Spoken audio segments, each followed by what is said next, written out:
up to my thugs, nerds, freaks, and geeks? You're now rocking with the best of Don, Tony, Teflon. As always, subscribe, click that bell so you can be notified every time I drop a new video. We are talking A Song of Ice and Fire, really House of the Dragon prophecy, due to what we have seen in this week's episode. Joining me today is the one, the only David Lightbringer. LML used to be called, but now David Lightbringer. What's going on, boss? Tony, I have ADHD. I can't decide what my name is. It's trademark. Now, my real name is David. Lucifer means Lightbringer was the fake name. Then I ran them together, and I'm David Lightbringer. I did all I could to rehabilitate the name Lucifer, and I was just done with it. So here I am. But you can call me LML. It's all good. You did a great job. You did a great job and everything else. Everyone used to get all confused. LML, LMR. I had LMRs on my show and everything else. So it used to always be what's going on. What's up to my man Ron up in the building rocking with us right now. Miss Duncan the Tall is up in here. Knitsky is in here.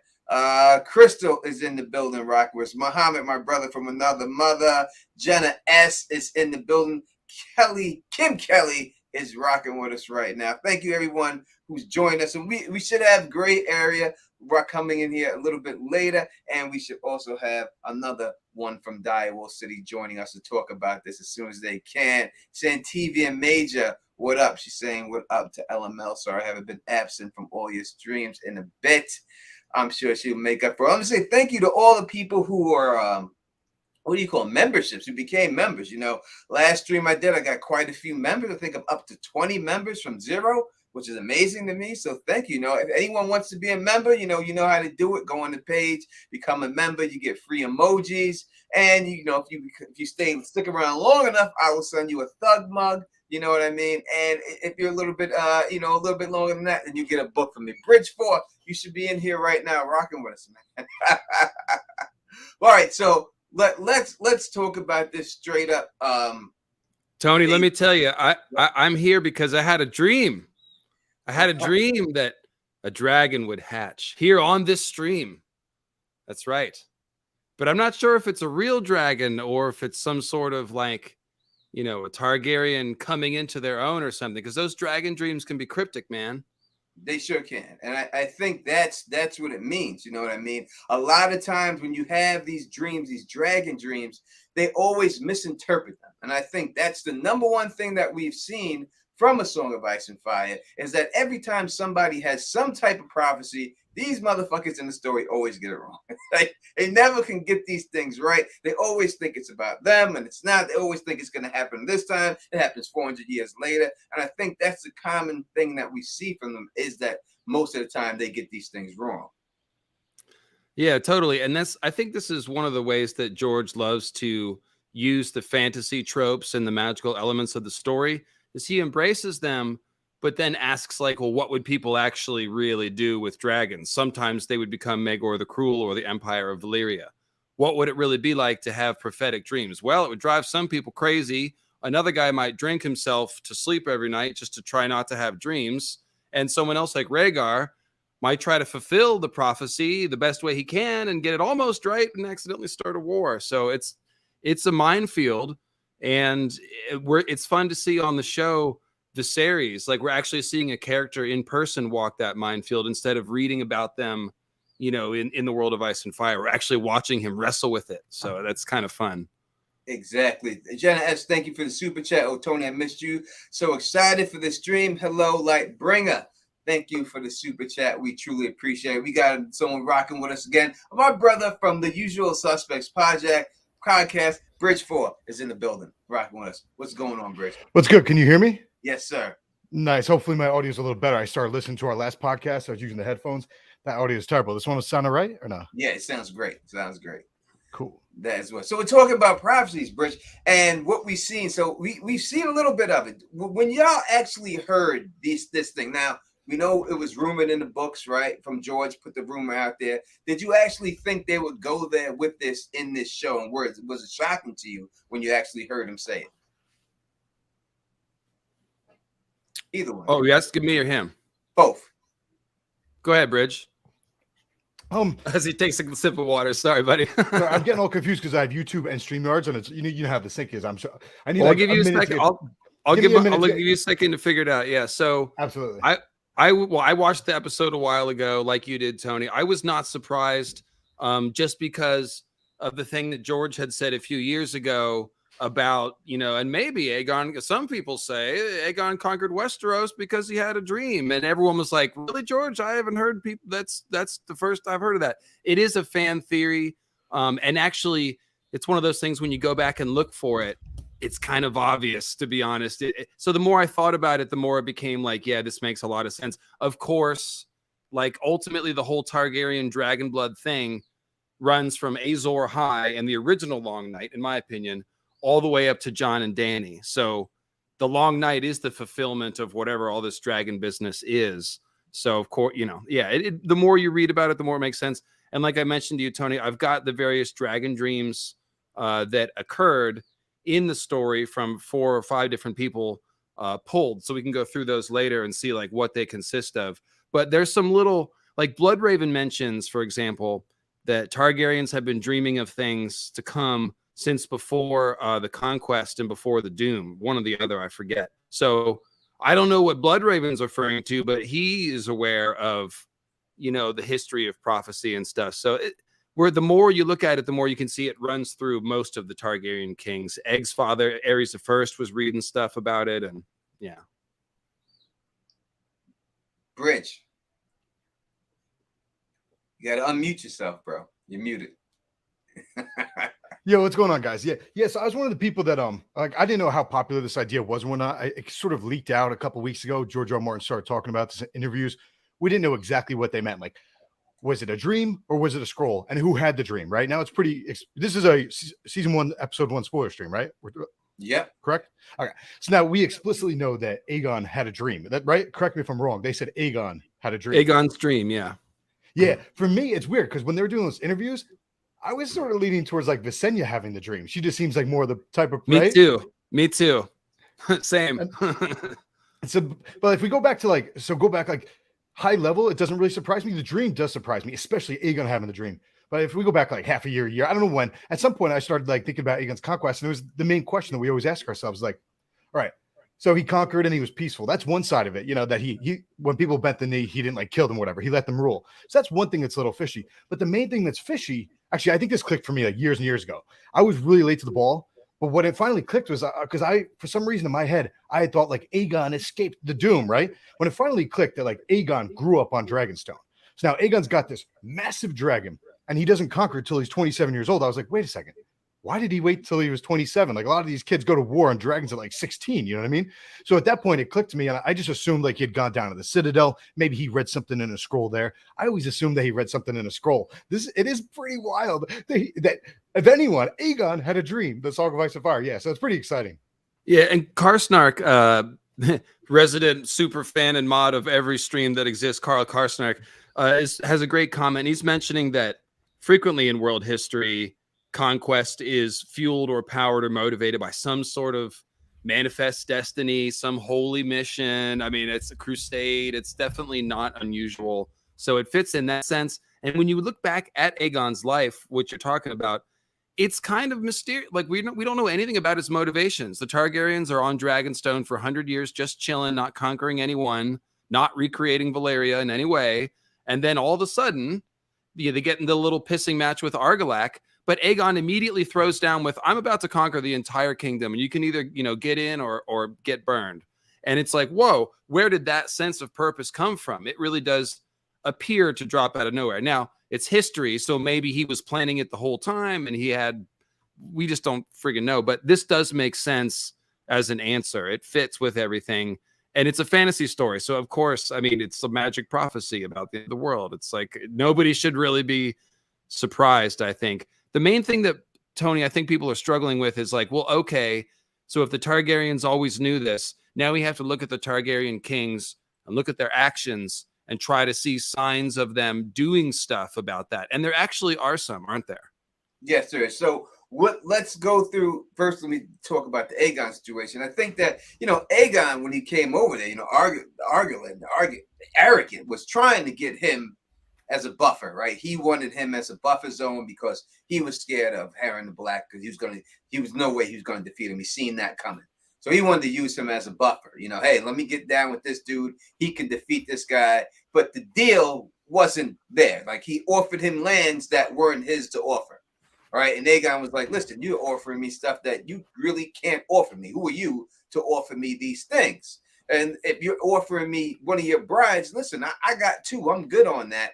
You could take my brother, my right-hand man, boy, and let him marry your daughter. And then we could have a deal. But this dude is so arrogant, like, oh, he's a bastard. How dare you even offer up a bastard? The fact that they even knew he was a bastard shows you that they've had conversation. It wasn't like this dude was just chilling on this island and nobody knew about him. They all knew about this dude. They knew about the dragons. They knew that his right-hand man was a bastard, right? So he got so upset. He cuts the envoy's hands off, sends him back. These are the only hands your bastard will ever have of me. And then Aegon's like, all right, now you want to get it, let's get it. And that's what the histories report, right? They're not going to report the dreams and everything else that they see, but that's the way the history has it. But it could have been, as we've seen, it was some type of dream that was his true motivation, is what they're saying, for him to invade Westeros. Jenna S., thank you for the super chat. She says, do you think we'll get more dragon dreams in the show, given Daemon's attitude towards dreams, saying they don't make them kings, dragons did? What do you think? We heard that line from Daemon. Dreams don't make you kings, dragons do. But is that actually? I think it's a little both, right? Because you have to have the motivation to become a king, and the dragons help you do that thing. So, what do you think? Do you think we're going to get more dreams? Question to both of you. Can I ask you a quick question? How are we responding to this in terms of what we've seen in the show versus what we know from the books? How much are we allowed to go? Is this a full spoiler stream? Yeah, like full book. Well, I mean, because I want to sort of, I was going to address it in a way that like related to like what we know happens in the desert. You know what I mean? Yeah, I feel like it's probably best to keep it like vague on the end of Fire and Blood, at least on the details, right? Because there's bound to be some people. Yeah, Fire and Blood, let's not talk about the major points, but anything that happens in Dance of Dragons or Song of Ice and Fire, you could bring all that stuff up. Well, so he had a dream already, right? He had a dream of a certain boy, and he put Aegon's crown on that boy in the show, at least in the show adaptation. So this gets interesting in terms of like where the future of this story may go. Because as of right now, so Aegon the Conqueror had a Valyrian steel circlet with like rubies around it. So Aegon the Conqueror wore one crown. I think Maegor the Cruel, I'm pretty sure he wore that same crown. But then Jaehaerys wore like a golden crown, and then Viserys wears a golden crown. So we've seen both of them with like a second type of crown. Correct. But in theory, they still have this other like Valyrian steel circlet with rubies, and he imagined a son wearing that and putting the son on the throne. So that's interesting. The fact that he had a son, but the son died. So is that a false dream, or can that dream come true? Like you mentioned earlier in the stream, can it come true in another way? Maybe. Yeah. So sticking with just what we saw on the episode, and in Viserys' from his perspective, he's having this dream about an heir in the Iron Throne. He thinks it's Emma's son. It's not. But he's still left with this dream and also the knowledge that his bloodline, Aegon's bloodline, is super important for the end of the world. So at this point, you can see where the marriage to Alicent is going to come around, because he's like, oh, well, which bloodline is it? Like, is it going to be Rhaenyra's offspring, or is it going to be Alicent's kids that I'm going to have? Like, so you can see how this dream is going to continue to plague Viserys as he tries to figure out which one of his kids is supposed to be the heir, I think. Yeah, we have someone. Where's that question? I forgot. I've seen it, but from Scott of Castle Rock, he's saying, I think this is very important. Is the show considered canon? Can we consider what we see in this show canon to the books? Can I jump in on this one? Yeah. Okay, so I think it's mostly to the book canon. I think that they are being gentle. They are not trying to rudely dismiss Game of Thrones. But to me, and I made this point a few times this week, is like that prophecy really sounds like it fits a lot better with what we expect the end of the books to be, with Jon and Dany leading the fight against the White Walkers and not getting sidelined so that Bran can give a knife to Arya to beat the White Walkers. Like, that doesn't make sense as a fulfillment of this prophecy. Now, they kept it vague. They said, oh, against the dark and cold. So we're not zeroing in on like the Night King. And Jon and Dany helped So it's sort of fuzzy kind of, but really it seems like they're trying to build up the Prince That Was Promised stuff in a book sense, because the TV show Game of Thrones, they really dropped the Prince That Was Promised plot line altogether.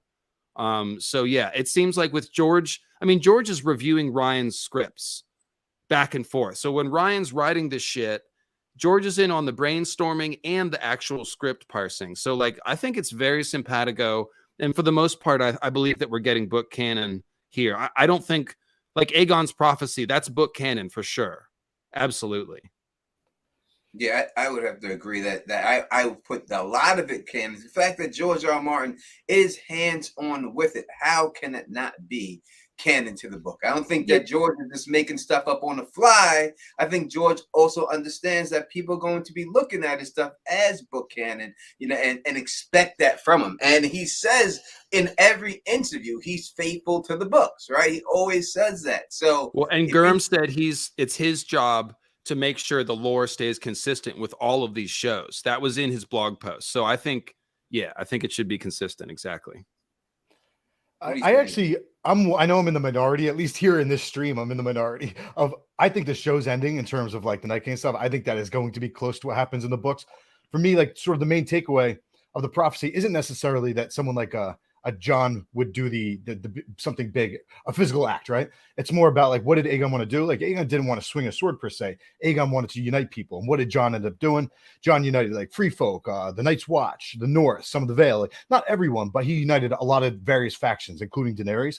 So I think that sort of fits in line with what Aegon was trying to do as well. Yeah, they kept it vague enough so that it's not deliberately taking a shit on the previous show, because that's not, I mean, that wouldn't be cool. They're not trying to do that, but I do think they're trying to steer it back towards the book canon. So let me ask you, Bridge, since you bring it up, there's obviously no Night King in the books right now.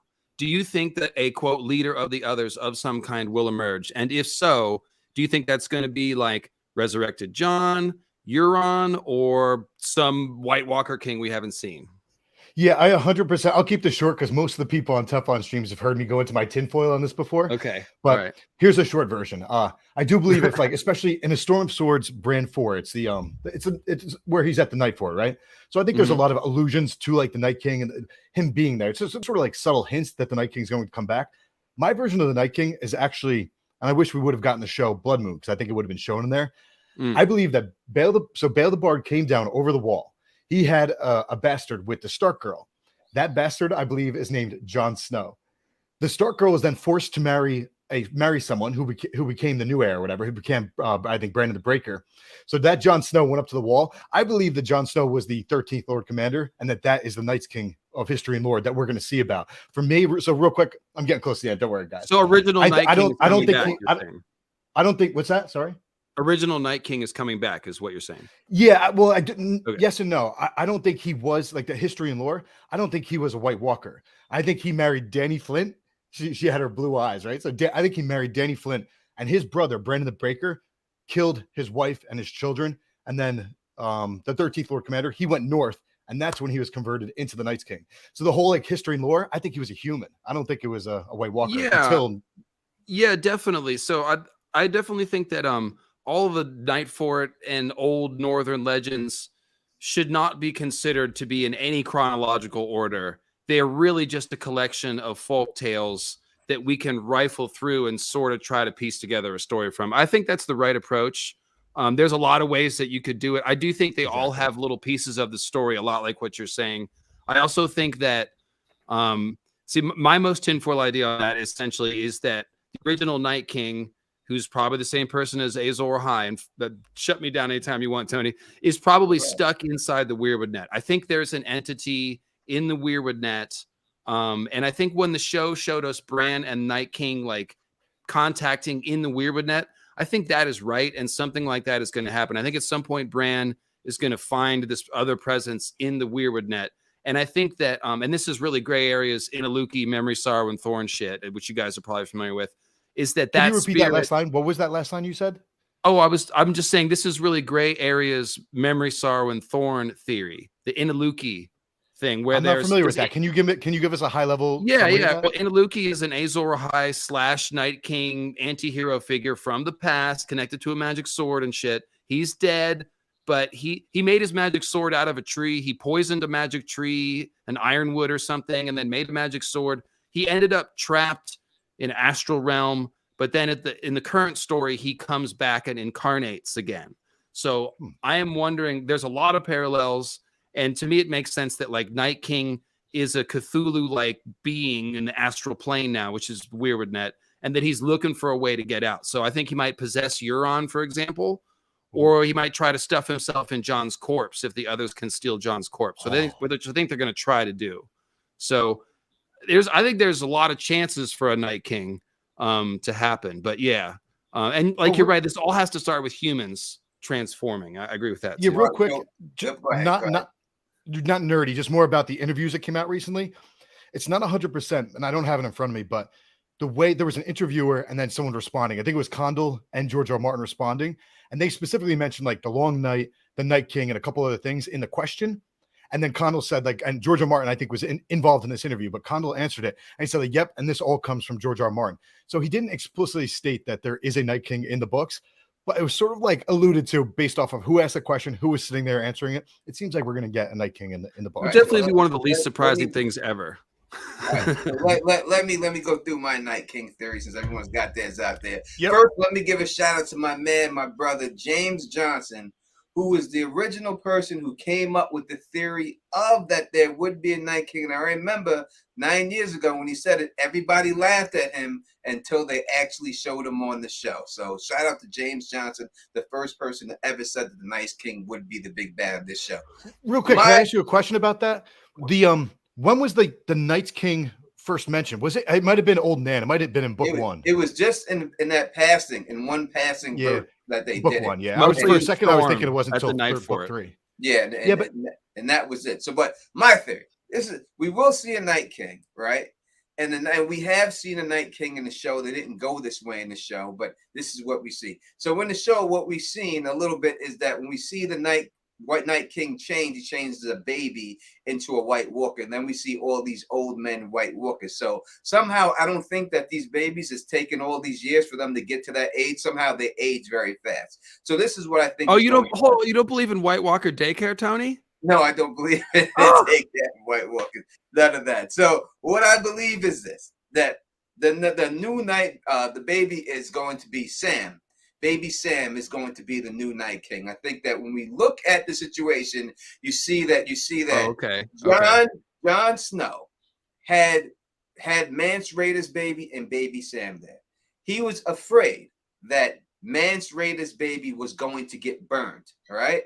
So he took Mance Rayder's baby and gave it to Sam and Gilly and told them to take that baby with them to Old Town, leaving Monster, Gilly's baby, with Craster there. And I think that was the wrong move because I think that's who they're after. We already seen them come for Sam and the baby once. And there's a reason why that was the last baby that was born, and that baby is special because of Craster's bloodline. So I think that is the child right there, the one that what would be the 100th one sacrificed to the White Walkers, Craster's baby Monster. His name is Monster. Right, that's the nickname they give him. It's Monster. They say how he likes to steal stuff from the other babies and everything else. I think they catch that baby, and I think that baby is the one that will become the new Night King. That is my theory. So that would go along with my theory that like the baby would be a vessel for some spirit that's like in the ether or in the Weirwood net, right? Yeah, I think that it's the bloodline that Craster. Me personally, I think that Craster is the son of Blood Raven. That's what I think. I think that's possible. Yeah. I think so.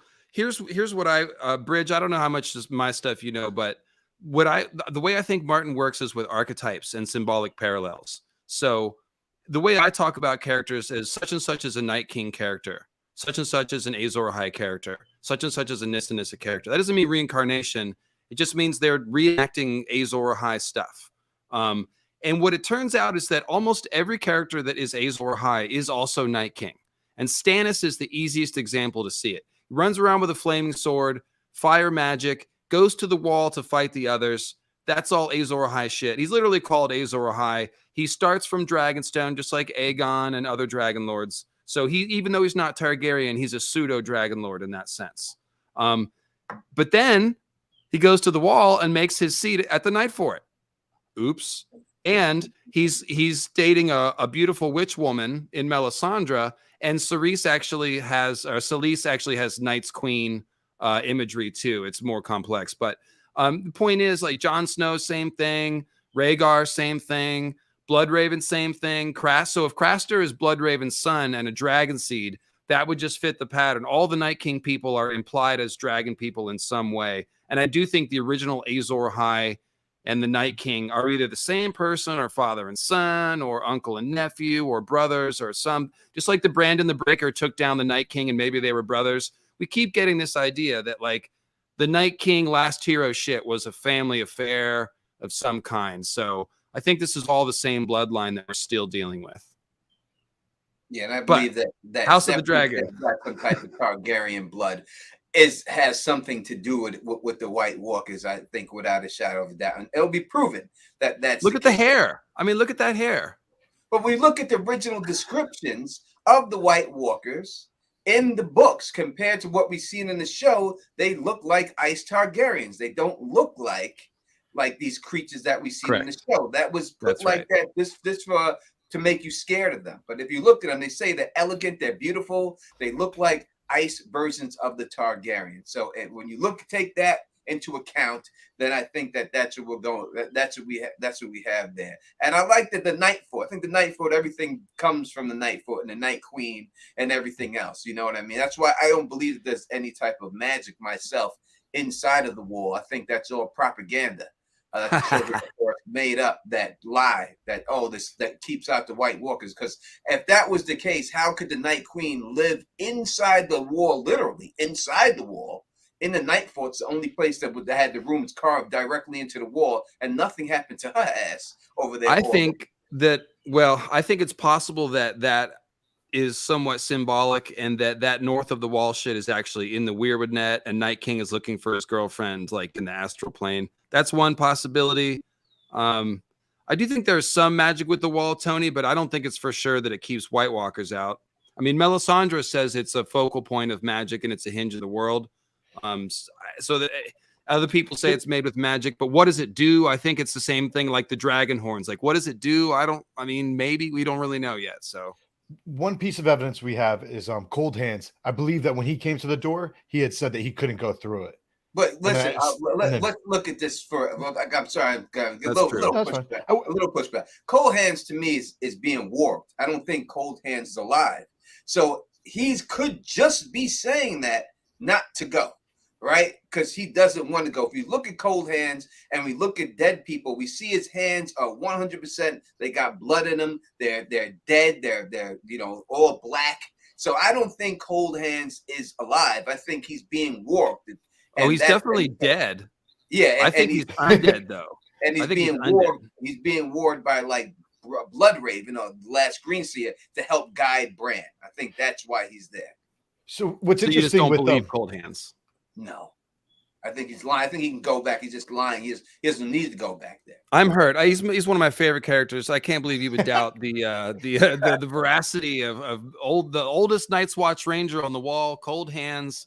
I think he's undead. I think he's a skin changer that's been resurrected. He's basically showing us what Jon's going to end up being, like a white, but with his own soul stuffed back in his body. So he's in possession of himself, but he's a white. So he's like going to be like, but maybe with fire as opposed to ice. But he could be obviously being warged by Bloodraven is the other major theory with Cold Hands. So yeah, I could. I mean, those are the two good theories on that. Yeah. I guess I'm a little sorry. I just want to read the super chat. Yeah, of course. Do you think Aegon ever heard of the long night before his dream? Did Balerion know about the long night? I would say the original one, at least they knew about. Yeah, I would think everyone would have had to know about the long night, right? 100%. All right. Yeah, because it's in like I mentioned recently. If you go to the long night section of the World of Ice and Fire, excuse me, the very like that first page or the first 2 pages, that was in a book called The Long Night that's Gilly read at the Citadel in the show. Like that's actually a historical book, an in-world book or whatever, right? So like there are people in the world, like not everyone knew about it, but people who read like scrolls and big history. The Valyrians would have known Exactly. about the Azor Ahai prophecies that Melisandre is talking about too. So can I throw out something? So based on the show, right? So now they're saying that this has been passed down from king to heir, like this dream, right? The Song of Ice and Fire. So obviously, one question I literally just finished my video like two hours ago, so I haven't really sat back and thought about this. But the first thing now I'm like, okay, so when it starts getting passed down, who knew about it and who didn't know about it? Because obviously Jaehaerys is a third son. You have Maegor the Cruel doing a whole civil war. So it's like, who knew about it, right? But really, let's get all right. Somehow Jaehaerys knew about it.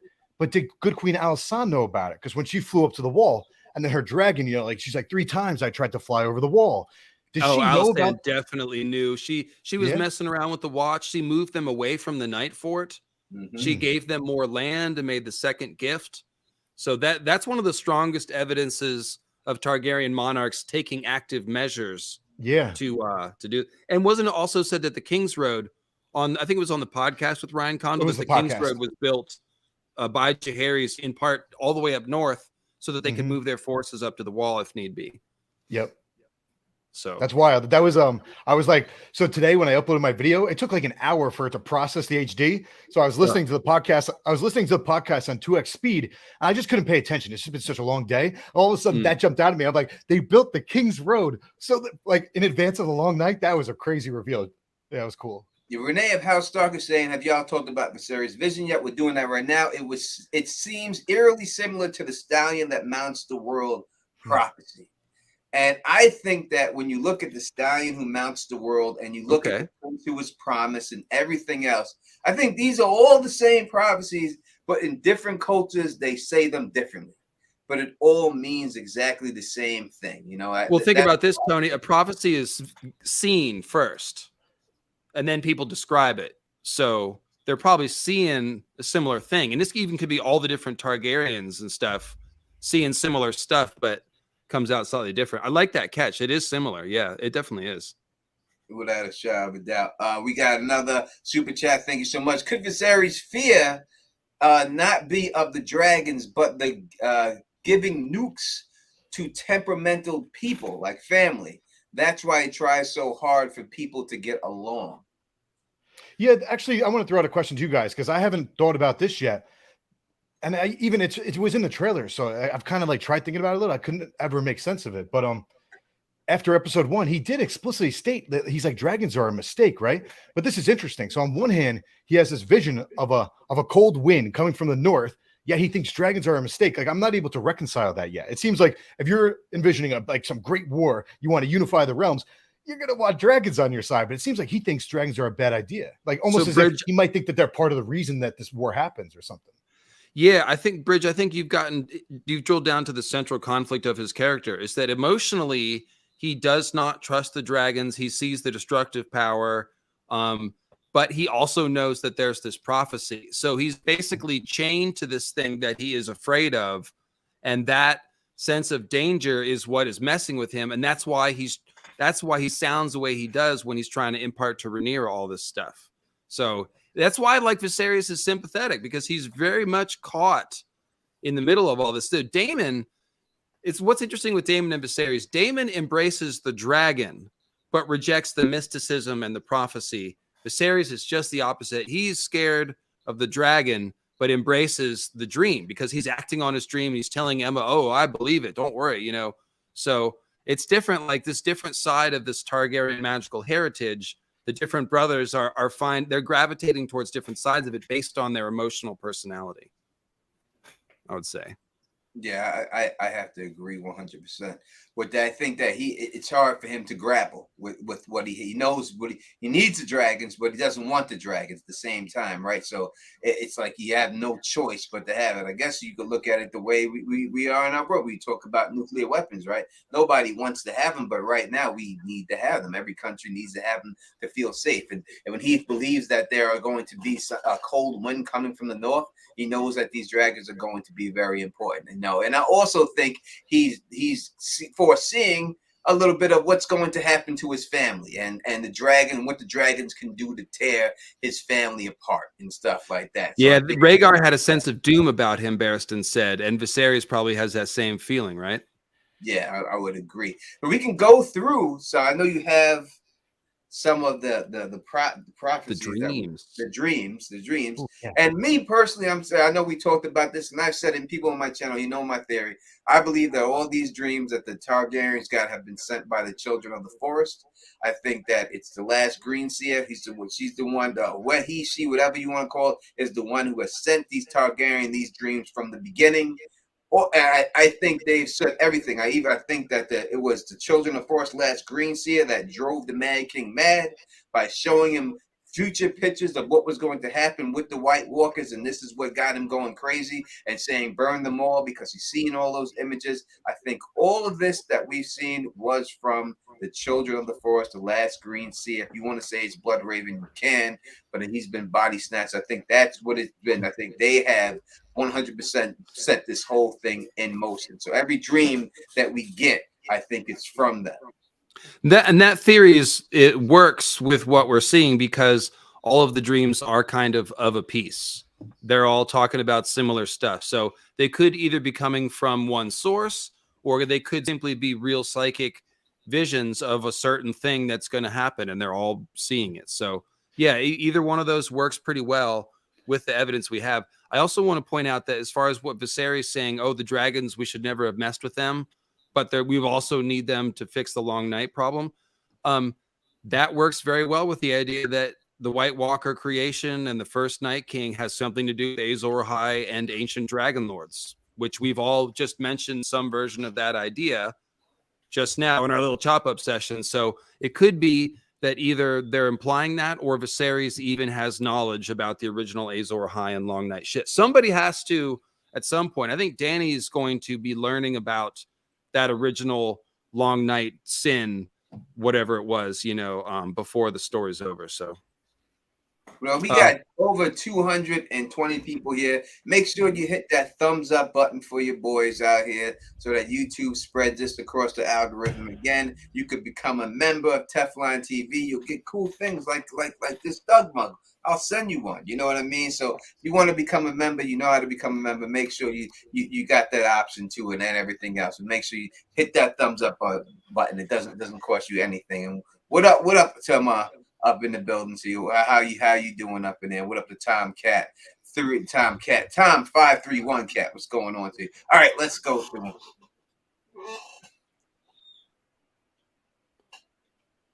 What happened?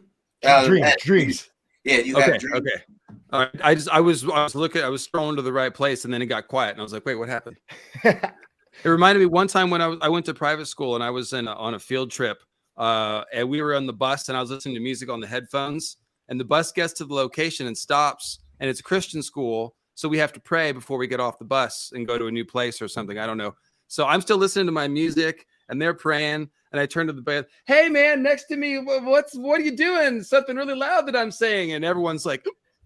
And like I looked up and like it was the middle of a prayer. It was the worst thing ever. So I'm traumatized by that. When I hear silence all of a sudden, I'm like, oh my God. That's great. I was thinking about going off, but I was like, you know what? No, because I thought you were ready for the dreams. Like, let's get into the dreams. I am. And so there's basically 5 people, I believe, that have dragon dreams. There's Dany's the dreamer who dreamed of the doom, of course. We don't have her specific dream, but that's a very famous Targaryen dream. We know that it happened.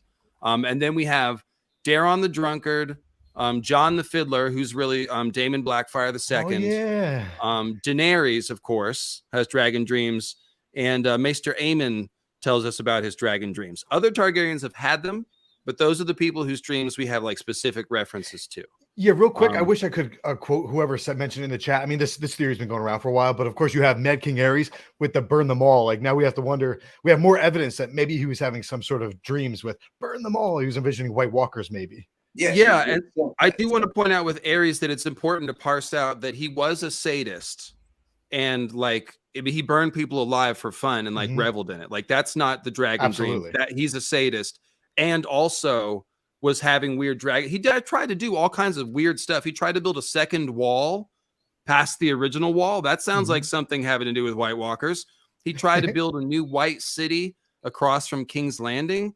So he was seeing a white city in his mind. Was that the heart of winter? Was that Viserys is building a little Valerian city in his bedroom? Is that related to Aerys' city? Well, anyways. but before you go into that, because I know that you're an expert in this, Dave. So we're going to talk. Yeah, about pause me anytime, please. We're going to talk about this real quick because you said something about because we get other dreams besides dragon dreams too, and these dreams are should we say shade of the evening dreams, right? We get, and I think they all tie into each other, right? Because yes, when we look at the shade of the evening drink that Dany took. Or it's exactly described as the same as the brand's Weirwood paste, right?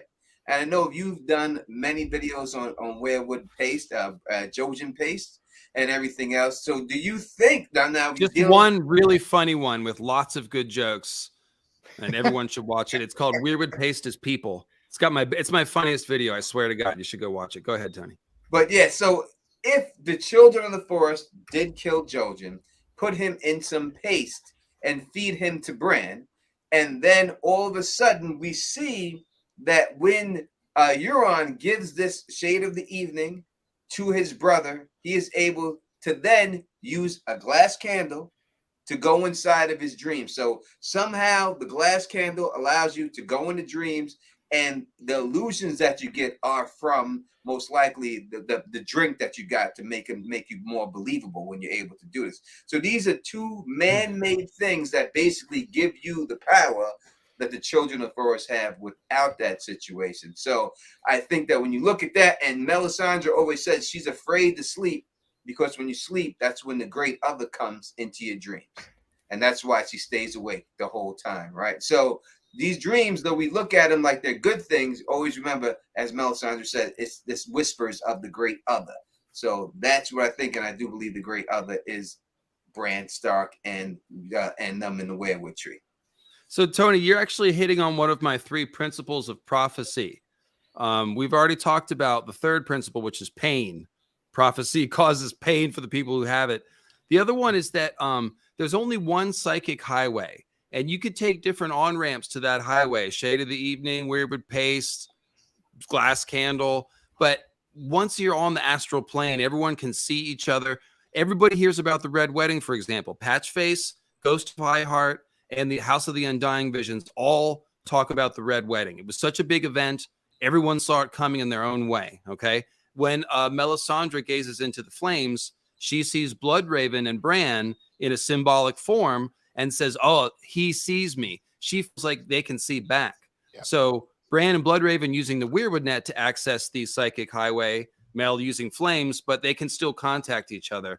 So to me, there's one realm and they're all just different on-ramps. So, and then what you were saying with Euron, first of all, just to be clear, it is a theory that Euron has a glass candle. I think that he definitely does, because I think he's Euron Nightwalker from Karth, who's known to use glass candles. And I think it explains a lot of stuff that it does. But just to be clear, that's a theory. It's a very good theory. And so what will be happening there is that the Weirwood paste opens Aeron's mind and makes him susceptible. He's already having visions, but he's susceptible now to implantation. And so Euron, like a Valyrian sorcerer with his candle, can begin implanting stuff into his mind and manipulating his dreams. And that's what's happening. So, yeah. It's a fun world that George has created. And this gets back to like, what would people do with magic? Like Euron is a rapist. And so he's raping people's minds with magic as well as, physically raping people. I mean, that's your villain. That's Euron. So, yeah, sorry. Trigger warning. So dreams here. The first one that we have is going to be Daeron the Drunkard, who's Egg's brother. He's a sympathetic character, right? Because it seems like his drinking comes from being plagued with these dreams.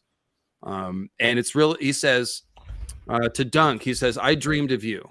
You said that at the end. Did I? Well, it's so. My dreams are not like yours, Sir Duncan. Mine are true. They frighten me. You frighten me. I dreamed of you and a dead dragon, you see, a great beast, huge, with wings so large they could cover this meadow. It had fallen on top of you, but you were alive, and the dragon was dead. So you guys remember what that ends up meaning? That's literally, they're talking about my favorite Targaryen of all Targaryens. Look at the next line. Did I kill it? It's Baelor Breakspear. It is. Oh.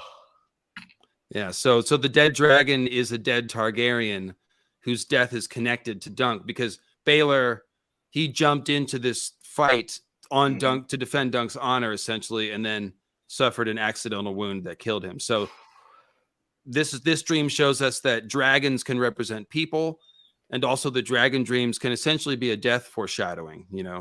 That's what I took from it. It's similar to like excuse me, the Ghost of Highheart. She dreamed, I think, of maybe it was a wolf with a trout in its mouth, and that was Nymeria pulling Catelyn Tully out of the river, right? So it's like, it's interesting that the metaphors that they use, like people in the dream world, in the astral plane, whatever you want to call it, people are whatever their house sigil is or whatever, how they think of themselves. That's the first principle of prophecies. It's symbolic. Yeah, exactly. Yeah. Even when you look at what's his name, the flame guy, the dark skinned flame. Samir? Makoro. Makoro. Look at Makoro when he's talking about Tyrion, and he says, oh, and then I see you howling at them all, right? It's growling behind them, So he has a dream right there of everything, of everyone around him and stuff, A large shadow. I forgot what it exactly was, but it was like a large shadow while cast on you, and then I see you growling at them all and stuff. So they all, every time you hear the dreams or anything, they always use the sigil for them in the dream and to talk about. So as long as people out here can keep that in mind in the chat when you hear these dragons and everything else, that's why when I heard Dany's dream, when I had said that Jon Snow would kill Dany all them years ago, and she was in there and it was her and the dragon, I said that dragon that she was in there, since it was called the dragon, it was really Jon Snow, and that when she is in there and the dragon's scales was black with blood, that was Jon Snow's armor with her blood, because he stabbed her, and that's why she felt fierce, and because she was going into the sword at that particular time, like Nisa did. So she felt fierce when her soul was getting transferred into the sword. And I still think that's got to happen in the books, because I don't think you can kill the Night King with just a regular Valyrian steel sword. I think you're going to have to have a special sword, and I think that's what we'll be doing when it's all said and done. But I agree with most of it. I just want to put on the record that I do not think Dany will be stabbed by a magic sword in any circumstance at all. I understand why people think it will, but I absolutely do not think it will. I do think that Jon will wield Dawn, and that's important. And I do think that Dany and maybe Jon will both die sacrificially to beat the others. But I don't think about Azor Ahai and Nissa is it's not something we want to reproduce. That's the problem. That was the original sin. That was not the solution. That myth is a lie.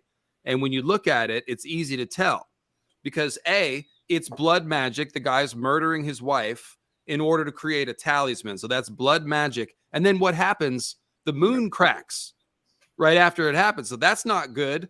I think that the moon cracking is, of course, the cause of the long night, because the cracking moon releases meteors. The meteors come down, impact winter, long night, whatever. But even if you don't buy that theory, the moon cracking isn't good.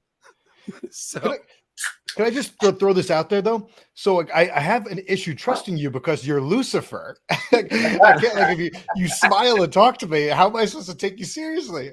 I love a metaphor for, like you were mentioning earlier, how there's a lot of people that can embody these like Night King and Azor Ahai type things. One of the ones I love the most, actually, at one point, I think it was like, I was so heavily set on this that I thought it was the one. And then I started opening up my mind, like, no, they're not mutually exclusive. But the one that I really like is the metaphor of, like Brandon Stark loved using his bloody sword, right? So for me, it's like Rhaegar, like it's more innocent Azor Ahai, because you were alluding to like the sort of like a negative, like one that shouldn't have happened. For me, it's like a Rhaegar putting his bloody sword into Lyanna Stark and then giving birth to a son, a song of ice and fire in Jon Snow. No, it's definitely... You had the bloody sword too with Brandon, right? Brandon, Lady Dustin says, he loved to see blood on his sword. He always loved to see it, Brandon, back in the day. But I would say that I understand what you're saying when it comes down to Nissa, and it was a wrong thing to do. What I think was wrong about that situation, and it ties back to this episode that we just seen. King Viserys basically murdered. If you want to say he murdered his wife, he held her down against her will and pulled that baby and let her die. I think that he did it Azor Ahai against his wife's will. He didn't give her a choice. She came in, she asked her to bare her breast, and he stabbed her. I think the difference will be that Dany will allow Jon to do it. In fact, I don't think Jon's going to want to do it, and Dany's going to force him to do it. That's how it would have to happen.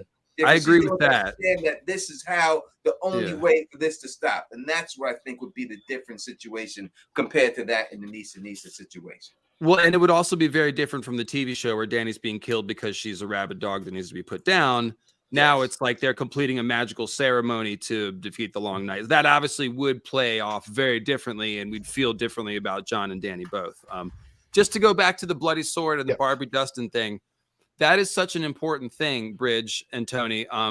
That's also, Bridge, to your point, you're absolutely correct in my opinion. That is also a layer of meaning from the myth. It's also about a woman dying in, bloody sacrifice, bloody bed to create a child who stands in for Lightbringer. Instead of the sword, it's the promised child who maybe will wield the sword. And the Tower of Joy is the same thing. Lyanna's Nissa there and all that stuff. Yes. So real quick, you keep going, but just to throw out there, and Jon, you know how like they always talk about people being swords, but Jon is literally like, I am the sword in the darkness. So he is like a Lightbringer of sorts. 100%. He's also compared to Dragonglass as well. So he's clearly a weapon to fight the others in every sense. But what I was just going to say is my very first essay and podcast ever, Bloodstone Compendium #1, has a big section called Sex and Swordplay, and it's explaining to people the sword penis or the sex swordplay metaphor. And I went through that Barbara Dustin section like every line. So I'm very familiar with that passage. It was in my very first essay ever. So it's great stuff. It's just ripping. It's so much fun to read too, because she's a great character. And all the innuendo, and Brandon loved to hone it and all this shit. Yeah, listen, she's not that would go too far, but she will be the reason why Stannis loses in Winterfell when it all comes down to it. I think that Stannis wins in Winterfell. I think that she's going to be the one to help overthrow Bolton when it's all said and done. So Tony, if I could do a metaphor here, this stream is like a dream, okay? And the Winds of Winter predictions that we keep lapsing into is like Euron with a glass candle implanting stuff into our stream. We're trying to talk about one thing, but it's just like our glass candles, our microphones are the glass candles. Well, I've never been on with Bridge, so all his ideas are kind of new to me, so it's kind of fun. And yeah, everyone loves these kind of theories, I think. So I don't see anyone complaining in the chat. All right, let me get to this. Absolutely. What's up, Morgan? Morgan Holmes, thank you so much. And that's how you do it. House of the Dragon is amazing. Matt Smith is playing Daemon to perfection. Absolutely book accurate. And the stare he gives the people gives me the chills. Welcome back to Westeros. I 100% agree. I think Matt Smith is killing it. I actually think they're all killing it. I think everyone. I can't complain about any character that I've seen so far in the show. I think they all have done amazing jobs at these characters, and they've really embraced them. And I think that a lot of people talk down Matt Smith. I don't think he's going to be good for this role. I think now do people say that?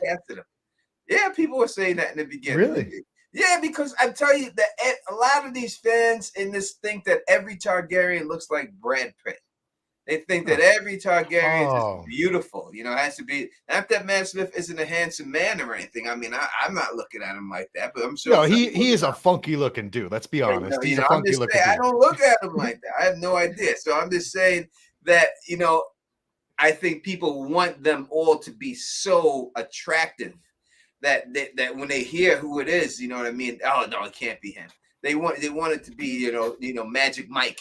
Exactly, like that's a classic beauty. Like that kid's good looking. Yeah, you want Magic Mike to be Daemon Targaryen. All right, we have the bird is in the building rocking with us. Yeah, the bird wanted to come out. So this is Cleo, everyone. She's pink. She's from Australia. She's very colorful. If I get excited, she'll get excited. She's kind of like my anger translator. So, what kind of bird is it? It's called a galah or rose cockatoo. From down under. I would get nothing done. I would just hang out with the bird all day, every day. Well, I've had it for about 14 years. So, but yeah, I've got like tree perches next to my desk, and they do hang out with me all day while I work. So it's a birdie place here. I live in the birdhouse essentially. Right. Real quick, I can't find the line, but there is one with Tormund speaking about long spear to Jon Snow, and he's like, you look at him like he doesn't carry a spear. Do you know why they call him Long Spear? I can't find the line. It's a pretty good one though. Yeah, George has got plenty of dick jokes in there. So real quick, Kelly Johnson, thank you for the super chat. Did the children for us send dreams and they need to dream it? Yes, they did. In my opinion, I told about that theory. You can go back and take a look. I've said that, over 8 years ago. If you're going to say they sent some of them, then it makes more sense to say they sent them all, really. Yeah, they sent that. They sent every one of these. I think any dream that anyone's got, unless it's someone with a glass candle and they're doing it, but any dream that these Targaryens have gotten, I believe that they have gotten from the Children of the Forest, the last Green Seer who's taken over Blood Raven's body. So the main problem I have with that, Tony, is just that, like, I think the Targaryen, that would remove the Targaryen's actual psychic ability pretty much completely, to say that it's all coming from the children. And I do think the Targaryens are in fact psychic. So that's just my opinion. But yeah, I think a lot of times people would, I think that a lot of times people want to think, people are special because they're getting certain things. And yes, they're special by getting these things, but it's not due to them. They're giving the children are giving them to them. So they're special for the ones being receiving them. But I don't think that has anything to do with them. I think that children are doing it purposely, because they understand what's going on. Remember, the children have the ability to see into the future, right? So all these prophecies are all things that happen in the future. The children are the only... Actually, the children don't have that's wrong. The children don't see the future. It says that the last Green Seer can see in the future. Where does it say that? I would have to get that for you, but I don't think it does. I think they only see the past, Tony. I'll have to bring you the proof on that one, but yes, I'm not 100%. I said I think, so I could be wrong. I'm 100% sure. Okay, you can see the future, but it's in metaphors. They can see the past, they can see the future. But when has Bran seen anything from the future? So it's Bran.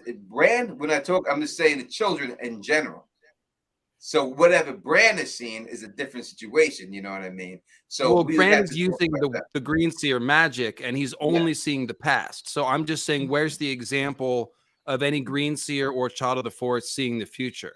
Well, if they are the ones that are giving the dreams to the Targaryens, every prophecy that they've gotten, we just talked about being like a Breakspear. The Ghost of High Heart is the closest thing. You're right, Britt. That'd be the closest thing. There will be a wedding. Well, she's definitely seeing the future. The Ghost of High Heart would be Maggie the Frog seeing the future. You would say Maggie the Frog. Ooh, Maggie the Frog. That would be seeing the future too. So there's a lot of people out there, if you want to say, have seen the future. Well, we don't know what Maggie the Frog is, but that's you never know. I think they're calling her a frog because she looks like a children frog. So she could be an old stunted woman. Yeah. Listen, we have made it. We have some sex people in the. When you get the sex people in the building, that means you're doing good on YouTube. I was just looking for a good 69 ultra good time emotions with love Phil Life website. That's a funny thing, and there it is. Okay, so here's the thing to remember, audience, is that wherever the dreams are coming from, they have some pretty consistent characteristics. So what we're trying to do here, besides present you with all kinds of crazy theories about where everything comes from and who's the Night King and stuff, is essentially characterize what's in the dreams so that we have an idea of what kinds of things the dragon dreams do and foretend. So we just had a death foreshadowing, and we had a dead dragon that represented a person. We also noticed that Daeron the Drunkard dreamed of Dunk. So Dunk is he's not a Targaryen. He's just a really important person that shapes a lot of destinies, possibly at Summerhall, but also elsewhere. And so he, like the Red Wedding, is just a big event that's on the horizon that people can see. That's my takeaway from that, right? Yeah, real quick, just because you know how I always say this, I'm like, for me, the future is already written. The ink is dry, just like the past. For me, that's why like dreams are metaphors, because it sort of protects the timeline. But this clicked for the first time, is that I dreamed of you and a dead dragon. So Daeron the Drunk literally dreams of, like, he can tell that Dunk, you are in the dream. So he doesn't dream of like I don't know, like a tall man, or he doesn't dream of like a giant or something. He dreams of Dunk. It's right. He wild. recognizes Dunk. Yeah. Yeah, that's wild. Real quick, Jenna S says, thank you for the super chat. Super chat. Jenna S says, what do you think about Dany's dreams to hatch her dragons? Do you think they were set by candle or real dragon dream? Matt Smith always has been fine. I'm just going to have to say it. Well, I'm sure he appreciates that. So do you think that Dany's dreams to hatch her dragons, do you think they were sent by glass candle, or do you thought I think they are the realest dragon dreams that are around anywhere, was her Game of Thrones dreams. I think that Quaithe's influence comes in later after she meets Dany and touches her, and then you can tell that Quaithe is in those later dreams, and she talks to Dany right after the dream. But the ones before the dragon hatching, my opinion, are the real thing. She's contacting the dragon spirit inside the egg and beginning to bond with it. She can feel it reaching to her, and she knows she's seeing something that looks like Drogon. To me, that is the core of the dragon bond. That is what it's all about. That's why they put the eggs in the cradles, because that bond begins when it's still in the egg, and then when it hatches, that's why they say when we do that, the children and the egg always bond. If you put them in the cradle together, they all invariably become dragon riders, because that bond begins in the egg, and Dany showed us that. So I think those are as real as they come, although I do think Quaithe is all over Dany's dreams from like Storm onwards. Yeah, I think we see that in real life when you deal with pets, especially like dogs and babies. If you have a baby and you have a pet dog, a dog that's not a little bit bad, dogs protect human babies like no other. Like they'll kill you for a human baby. They realize that that's a baby. They recognize it's a baby. They know that's a baby, and they are very protective of them. And they'll let babies get away with stuff that they wouldn't let full-grown adults. A baby can grab a dog's ear, grab a dog's tail. A dog doesn't turn around and snap at him. But if a regular grown human, like, better, motherfucker, they come right after your ass. You know what I mean? So I think it has to deal with that, and that's the way that they're using it for. So there's another reference to more of Daeron's dreams in the third Dunk and Egg novel. Egg says, someday the dragons will return. My brother Daeron's dreamed of it, and King Aerys read it in a prophecy. Maybe it will be my egg that hatches. That would be splendid. And then Dunk's like, somehow he had his doubts. And of course, that's for Summerhall foreshadowing, but forget that for a minute. It says that Daeron's dreamed of dragons hatching and returning, which means they're potentially dreaming of Daenerys, because Daenerys is the one who hatches the dragons and returns them. So this is direct evidence that Targaryens are seeing something about Dany hundreds of years before Dany is alive. And then it says King Aerys read it in a prophecy. So that tells you that not just individual Targaryens, but like the whole family here is reading prophecy, having dreams, talking about it amongst themselves. So this is why I was saying, like, when you go back and look at it, Cleo, it's really obvious that Aegon would have had this kind of prophetic dream and invaded Westeros because of that. Because this is a running thing with all the Targaryen kings. So yeah, that's one of the most revealing passages that I found, was the fact that they were all messing around. We got scrolls, we got dreams. So, and then Ed, that leads to Summerhall, of course, where Ed tries to hatch dragons. So he believes that much, in it. Kelly Johnson says, do you think dragon's blood means psychic dream? Well, that's what I'm saying. Are you, That's what he's saying. Do you think that dragon blood means psychic dream? So, how you say that? Sio Simpson says, did you notice the nail-looking thing in Cyrax's neck? No. Yeah, they talked about in the interview. It's a little metal post that's implanted under the skin, and it sticks out a little bit. That's for the reins. And what Sapochnik was saying is that when the dragons are young, the riders need reins. But when they get older, they don't need that anymore. And so they take them out, or they grow out of it, or whatever. But that's for the young dragons. And Cyrax does. You can see the little posts on there. So yeah, I wouldn't want that put in my neck. But I guess hey, I'm sure people. Oh, we got a new member. Oh my god, I see it. That's disgusting. They just shoved like a steak into its neck.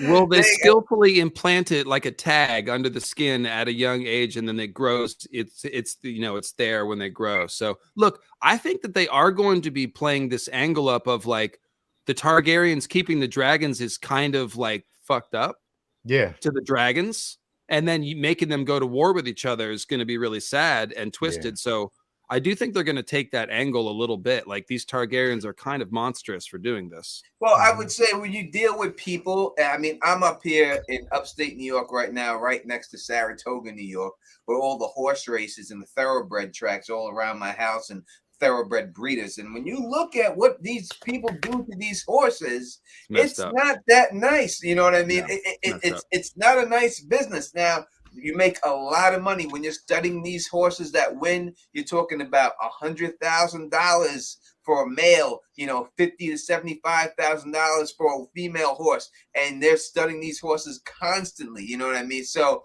but if you look at the actual practices of them, I mean, if a thoroughbred breaks his leg on the track, what they do is they have to kill them, the horse, right? They kill him. And then when they kill him, there's a person called the meat man that comes and they take those thoroughbred horses and they take them overseas and they sell the meat overseas because it's a delicacy overseas in Europe to eat thoroughbred meat. So, it's yin and yang, right? Some people, I think that's where you could deal with the dragons. Getting pretty heavy there, Tony. But yeah, I do think they're gonna. I think PETA is going to show up at the Dragon Pit and protest. I really do. I could see why they would do it. Red Lipstick Club Podcast, thank you for becoming a new member of Teflon TV. Anyone can become a member of Teflon TV. Make sure that if you can, please become a member. It helps the channel out. It helps the channel grow, and you will get special things. Also, Red Lipstick Club, she is part of the After Dark crew with me, and I will be bringing the After Dark crew back, and it will be a members only stream when we do those streams. So great areas in. We have all the girls in. They're all going to come back and do it. Maybe we can get David to come in on one of those streams with us and stuff, and we'll get it popping and stuff like that. But if you're interested in seeing those streams, which they're crazy, be prepared that they're very adult content related.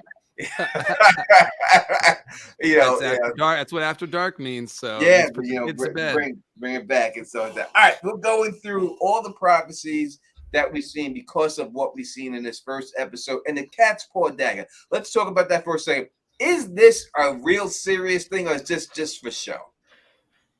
So the Catspaw dagger is a creation of Game of Thrones mostly. It was never meant, in my opinion, to do anything other than the Littlefinger mystery with Joffrey and all that shit in Game of Thrones. I don't think it had a larger purpose.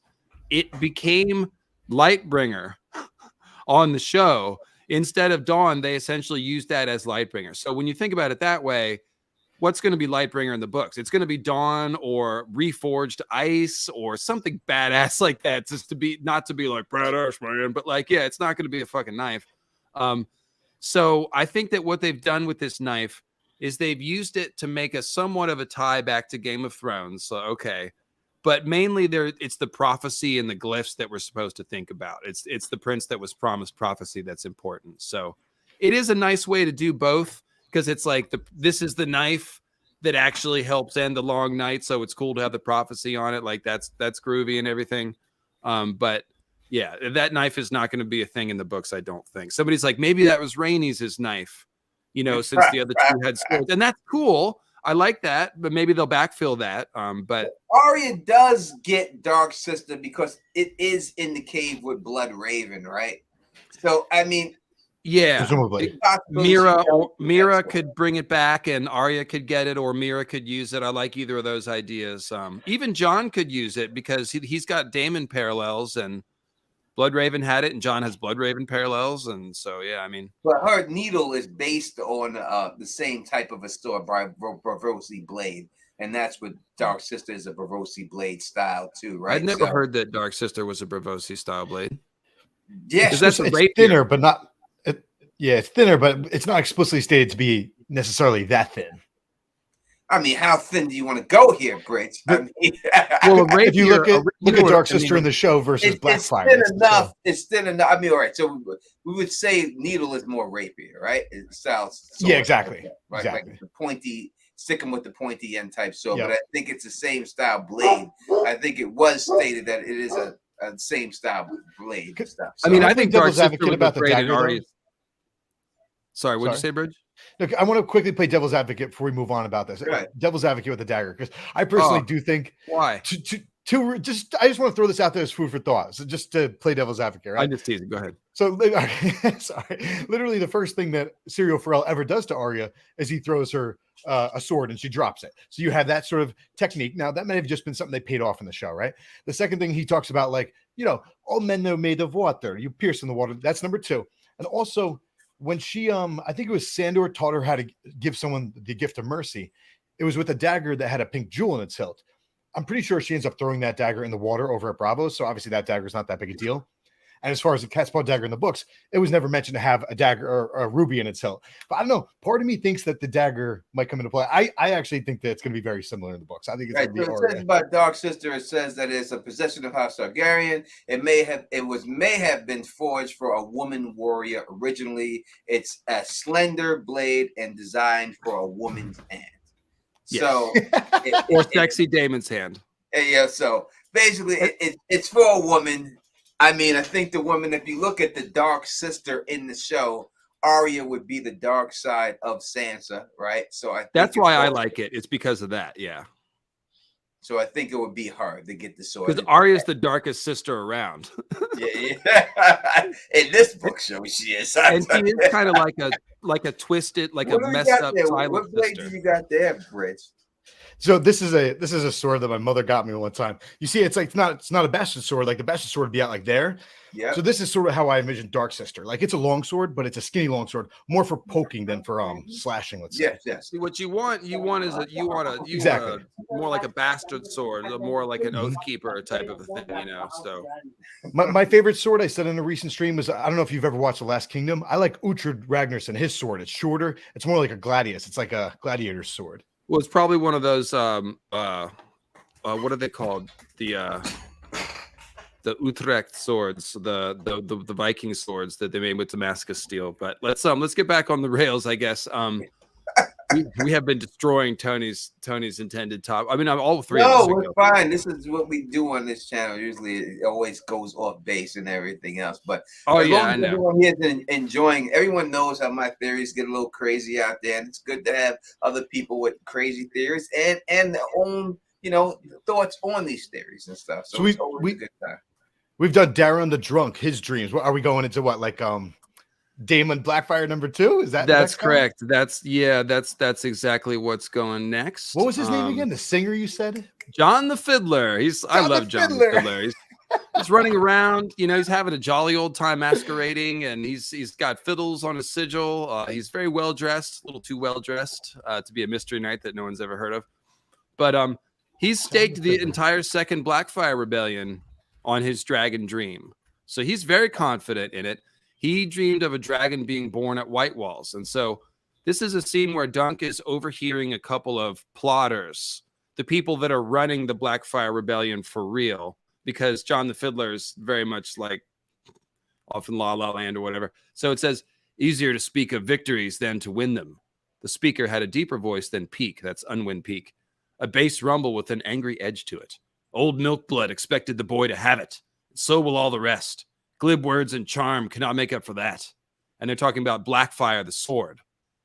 John the Fiddler doesn't have the sword Blackfyre like his dad did, because he's a son of Daemon the Blackfyre, or Daemon Blackfyre, who named his house after the sword. So the fact that Daemon has shown up for a second rebellion and doesn't have the sword is a problem. But then he says, a dragon would make up for that. The prince insists the egg will hatch. He dreamed it, just as he once dreamed his brother's dead. A living dragon will win us all the swords that we would want. A dragon is one thing, a dream's another. I promise you, Bloodraven is not off dreaming. We need a warrior, not a dreamer. Is the boy his father's son? So there's a lot of things that just happened in that little conversation, but basically it means that Daron has dreamed of a dragon. And the Blackfyre sword is really important. It's an important symbol of authority, and it's also the symbol of a warrior because it's a big friggin' sword, and like it's his father wielded it in battle. That's why we need a warrior. Is he his father's son? Does he wield the sword? But instead, John the Fiddler is like, well, if I hatch a dragon, and it's been decades since anyone's seen a dragon, then everyone will rally to my cause. And he's right, they would. But it turned out not to be a dragon. And Bloodraven actually interprets John the Fiddler's dream at the end of the Mystery Night, which is awesome because it's a Bloodraven interpreting a dragon dream. So he says, there have always been Targaryens who dreamed of things to come since long before the conquest. So we should not be surprised if from time to time a Blackfyre displays the gift as well. Daemon dreamed that a dragon would be born at White Walls, and it was. The fool just got the color wrong. And he's talking about Egg, because Egg's been in disguise, and now he is putting on his princely clothes and coming back out as Aegon Targaryen, assuming his princely responsibilities. And that was important enough thing to show up in a dragon dream of John the Fiddler, apparently. And dragons eat you. So this is like, there was probably more in that dream where the dragon hatched and like burned a bunch of stuff. And John the Fiddler's like, cool, I'm going to burn things with my dragon. And it's like, no, Egg revealing his identity is actually the thing that spoiled the rebellion. It's one of the main things that undercut the rebellion and took it apart. So that's John the Fiddler. John Figueroa, thank you for the super chat. Love the show. Got me back into Game of Thrones. Thank you. We truly appreciate it. Yeah, John the Fiddler, his dragon dreams, amazing. Every time I hear the Fiddler, I think the Fiddler on the Roof. I don't know. That's what pops in my head when I hear the Fiddler and everything. But no, I think it's very important. Again, when we look at this thing, I think you could also look at that as, you know, the crossroads. Was the crossroads, the end crossroads, when we see that the dragon symbol that goes into the water, right, and comes back rusted, right, and it's a prophecy showing you that the dragon that's coming back, Aegon coming back, isn't really the true Targaryen, but he's really a Blackfyre, and that symbolizes that right there. I forgot about that whole thing, the inn of the clanking dragon. Yes. That was one of the best Aegon is fake proofs that there is. I haven't heard that in years. Thank you for reminding me about that. That's a great piece of symbolism. There it is. Thank you. You're welcome. Yes. So yeah, that's, you know, it's one of those situations, right? That people ask. Oh, also. Sorry. Go ahead. Is Phil coming? Phil is invited, but it's you know, Phil's a busy man right now. You know, I know when you speak about the Fiddler on the Roof, you may start thinking about Phil, but now he's supposed to come, and Phil can pop in at any time. I don't have to send him a link. He can just pop in anytime he wants. He's part of this channel, so he can just pop in. Real quickly, Jesse has a good question. So the Ice and Fire secret stopped at Robert. I think it was potentially lost and rediscovered a couple of times. Baelor the Blessed would not have passed it on to anybody, and he actively burned all the scrolls and books he could find. And I think that during the war that we're about to see on House of the Dragon, it's possible we're going to lose some of the chain of transmission as well. So I think that's what Rhaegar found. Remember, Rhaegar was looking for stuff and then found something. So he found something that was squirreled away that Baelor the Blessed couldn't find. And it probably was one of these things that Egg's father, King Aerys, might have been reading or whatever. So you can start to put this together. The Mad King, if he knew, he wouldn't have been mad, right? I think he was driven mad by seeing all the White Walkers and everything. Yeah, he didn't have anybody to help him sort it out, apparently. You know, one wonders if Rhaegar maybe tried, but maybe that was too late. So yeah, I think he was, and he had, you know, he had the whole situation. He had Varys in his ear, you know what I mean, spewing stuff in his ear. Your son's gonna overthrow you. Your son's about to take over from you. Blah blah blah. All this stuff was going on there. You know what I mean? So I think it was everything combined with the dragon dreams and everything that just made him. You know, because listen, it's obvious that Rhaegar was going to overthrow him, was going to take his stuff. You know what I mean? That's the only reason he showed up to Harren Attorney, because he knew that was going to happen. And Varys' plan was he needed to destabilize Westeros in order for Aegon to come and take it over. If Rhaegar would have took over Westeros, there would have been no way he could have got Aegon over there to take it over in the end. So this wouldn't have worked for him. We got 279 watching, only 177 likes. Come on, let's at least get that to 200. We could do that. Please hit that like button and everything else. You know what I mean? And I'm sorry. And by the way, I just realized that my name says my PayPal address. I'm sorry. I haven't used StreamYard in a long time. And I used to do it for my own stream. And now it's just an easy way to put my PayPal link on my screen. I would have changed it if I noticed. I'm very sorry. I'm not trying to like solicit PayPals or anything. I would like to plug my after show. And I know Phil has an after show too. So, you know, there's lots of good after shows. People tend to check them all out. But I'm doing one on my channel too. Right after the episodes on Sundays, so we go for a while.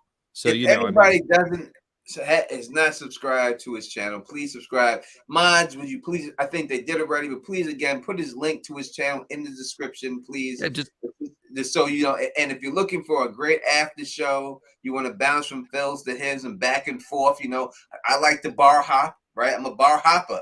If there's two bars across from each other, I'm going to both of them before the night's over. There you go. You know, you can bar hop back to LML. You could bar hop over to Phil the Issues guy and give them both some love. And if there's no other streams, those are the only two. So thank you, everyone. Yeah, those are the only two you need to worry about. As for pregame show, only worry about mine. Ain't no damn bar hopping. And you know how it is. Just look up somebody's name. You know, you want to find Bridge 4. I'm David Lightbringer. You put in anything Lightbringer and you'll probably find my shit. So it's all good. Right now, you just type in House of the Dragon and you'll find my videos. OTDA got you up there. OTDA is the best mod in the biz right there. There you go. Last point on John the Fiddler. Wait, real quick. He just lied. OTDA is the second best mod. Shout out to Chrissy of Old Stones. Woo woo. Oh, Chrissy of Old Stones. Yeah, I know her. So John the Fiddler, aka Daemon II Blackfyre, also dreamed of the death of his brothers.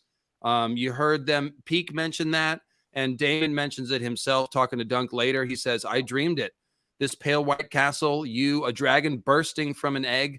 I dreamed it all, just as I once dreamed of my brothers lying dead. They were 12 and I was only 7, so they laughed at me and died. I'm 22 now and I trust my dreams. So that's why he's willing to stake the second Blackfyre Rebellion on his friggin' dream, is because last time he got it right and he saw it happen. And he's like, oh, well, okay, then I have prophetic dreams. And probably he's had other things come true that maybe weren't as big as the death of his two older brothers. But that gives you a good idea of both the turmoil and the kind of things that are dreamed of and how it can go wrong. That's a really good one, John the Fiddler's Dragon Dreams. So that's why we spent a little time on that. And then we come to Danny's dream. So tell me if you're ready to go into hers. Just real quick, I just want to give a shout out to John the Fiddler. I think that would make a tremendous show for other reasons, obviously, with Dunk and Egg. I love John the Fiddler. That would be a wild story. Like people who watched it who don't know the story would be like, wow. And he's fabulously gay. And the way he hits on Dunk is pretty cool. Like he brings him up to the top of the tower in the moonlight and he's like, I dreamed of you with a white cloak. And all of a sudden you're like, wait a minute, is he hitting on Dunk? And you're like, fuck yeah, he is. Oh, he's hitting him. He's trying to climb that. There's no doubt about it. Let me give a shout out to then Alan Cockshaw gets jealous and tries to kill Dunk over it. So it's quite the affair, the mystery night. It's although Dunk and Egg books are great. So that's why I think it ties in perfectly to what we're seeing here. Let me give a shout out to my man Shanga, my man Mandrell's in the building. I don't want y'all to think I haven't seen. I've seen a couple of people here I've never seen before. I'm sure you're coming over here because Dave brought you over here and stuff. So BB, what up to you? What up to everybody? Hope you subscribe to the channel. Lindsay, Jane Marie. I hope you all subscribe to the channel and everything else when you get out here. Please subscribe to the channel. You can become a member if you want. If not to subscribe, I'll take the subscription. I would love that. Again, we do the pregame show 6:30. Bridge 4 is with me. Phil the Issues guy is with me every Sunday before we get you ready for the next episode and everything. Will Dave join the Usual Suspects? If we be official member of the Usual Suspects, I mean, he could be. We'll see. We got time will tell, Kevin. Time will tell. We got Kaiser Sosa in there already. Bridge 4. I mean, all I know is I told Tony whenever he needs my service, my sword's at the ready. So Like I said, people don't know. Like let me say, I said in your channel, maybe people don't remember, but back in the day when when Dave's first started, Dave, myself, Quinn, and Gray, we had like a little unnamed podcast that we used to all do together and stuff, So we used to, we've been cool for a long time, since way back, you know what I mean? So I'm very happy for your success. You're doing very well, you know what I mean? And you put a lot into it, you know what I mean? So bravo to you. For sticking through with everything you had to deal with and all that good stuff and everything. If there's any Ice Spiders fans out there, I will just say, I have a Dynamite Ice Spiders video on my channel. It's got teleporting White Walkers and all kinds of madness. So just check that out. It's my favorite video to plug. It's like my most obscure, deep in the weeds freaking symbolism theory, but I really love it. And I put a ton of work into it. And it's one of the last symbolism videos I made before I switched over to House of the Dragon. So if you like Ice Spiders, look that one up. In any case, Dany has 2 dragon dreams. Well, 3 really, but 2 before she bursts the dragons. And then she has the one where she dreams of fighting the Battle of the Trident against otherish sounding warriors or whatever. So first one, I'll just read it. It's the first 2. There are 2 parts. It's the same one. She has the same dragon, and it's a progression through the 2 dreams. Yet that night she dreamed of one, a dragon that is. Viserys was hitting her, hurting her. She was naked, clumsy with fear. And I believe there's a lot of pregnancy foreshadowing in this paragraph, even though she's not pregnant yet. She ran from him, but her body seemed thick and ungainly, so pregnant. He struck her again. She stumbled and fell. "You woke the dragon," he screamed as he kicked her. "You woke the dragon, you woke the dragon." Her thighs were slick with blood, so now giving birth. She closed her eyes and whimpered, as if in answer. There was a hideous ripping sound and the crackling of some great fire. And we hear the ripping sound when she has her wake the dragon dream and her wings sprout. We hear that same ripping sound. So that's a sound of a dragon hatching or something like that. And it says, the crackling of some great fire. When she looked again, Viserys was gone. Great columns of flame rose all around, and in the midst of them was the dragon. Now this right here, this is everything you hear from here right now, people. This is Jon Snow. That right, dragon, with great dragon, John, right? Yeah. This is Jon Snow right now. So remember, keep that in mind while he says these parts. And Tony's wrong, so keep that in mind too.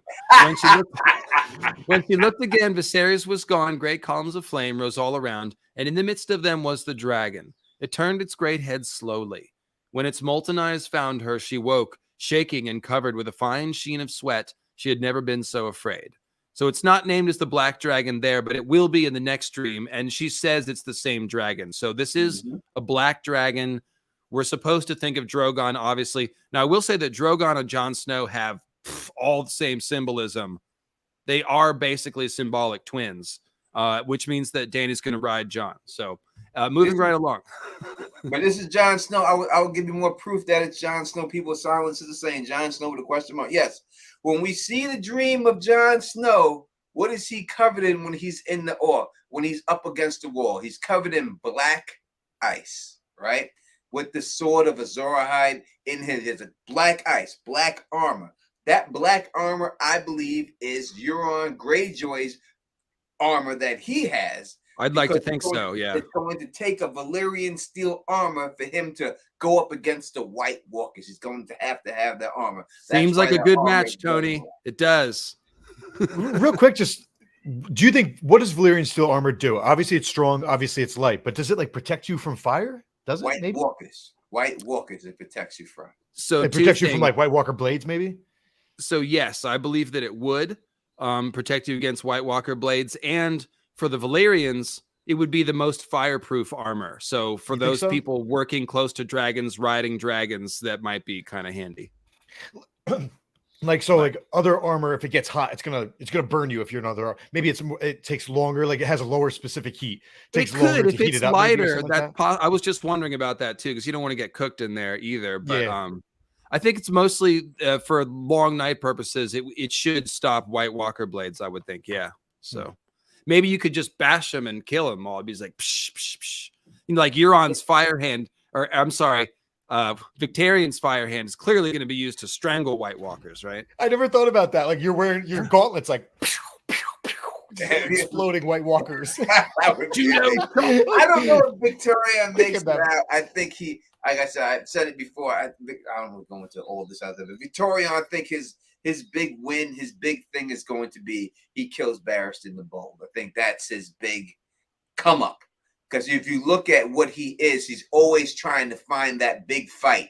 He always wants that one name on his record. And I think that name he gets is Barristan the Bold. I think he'll kill Barristan the Bold. I think they could fight, but they're going to do a buddy cop routine, not cop, but a buddy like comedy routine first. I think George is going to take Tyrion and Barristan and Victarion and have one just like gangbusters fucking scene where like it's just there's 3 levels of intelligence going on. And it's going to be so funny.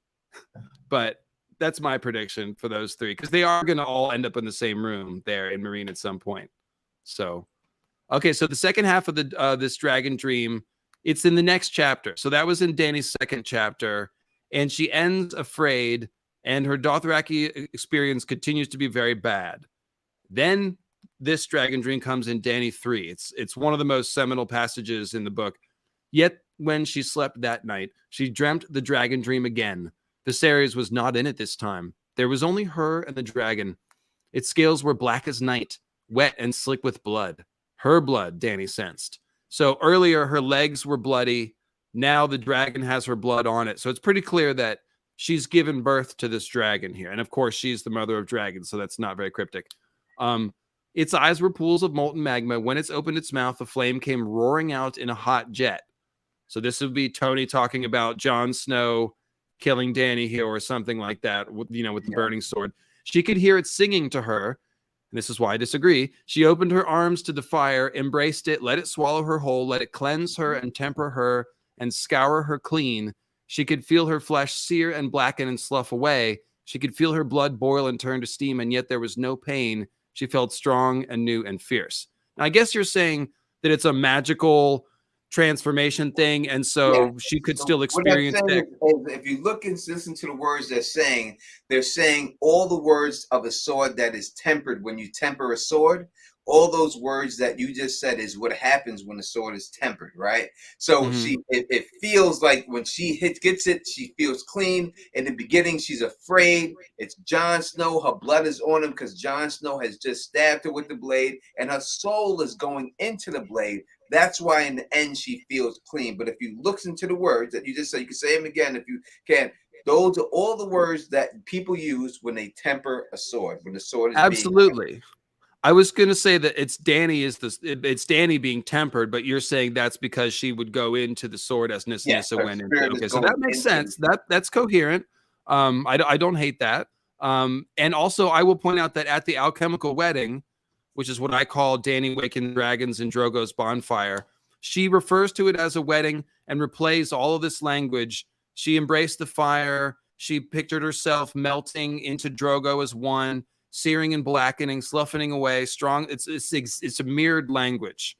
So we know that this is like continuing to talk about personal transformation as well as magical transformation, becoming the dragon. So I wouldn't be surprised to see this language repeated again at some penultimate moment, whether it's Dany being, forging a new Lightbringer like Tony thinks, or, some other crazy magical act. But Dany's going to do some crazy high magic thing. I do think that is true. So, also, when you hear people, I forgot which was, but when someone gets stabbed with a sword that has fire in it, you can see them like, when let's say when Melisandre burns the wildling when he's inside of the beast, right? And she burns him, and you feel the fire that's inside of him. It's almost the exact same thing that you read there.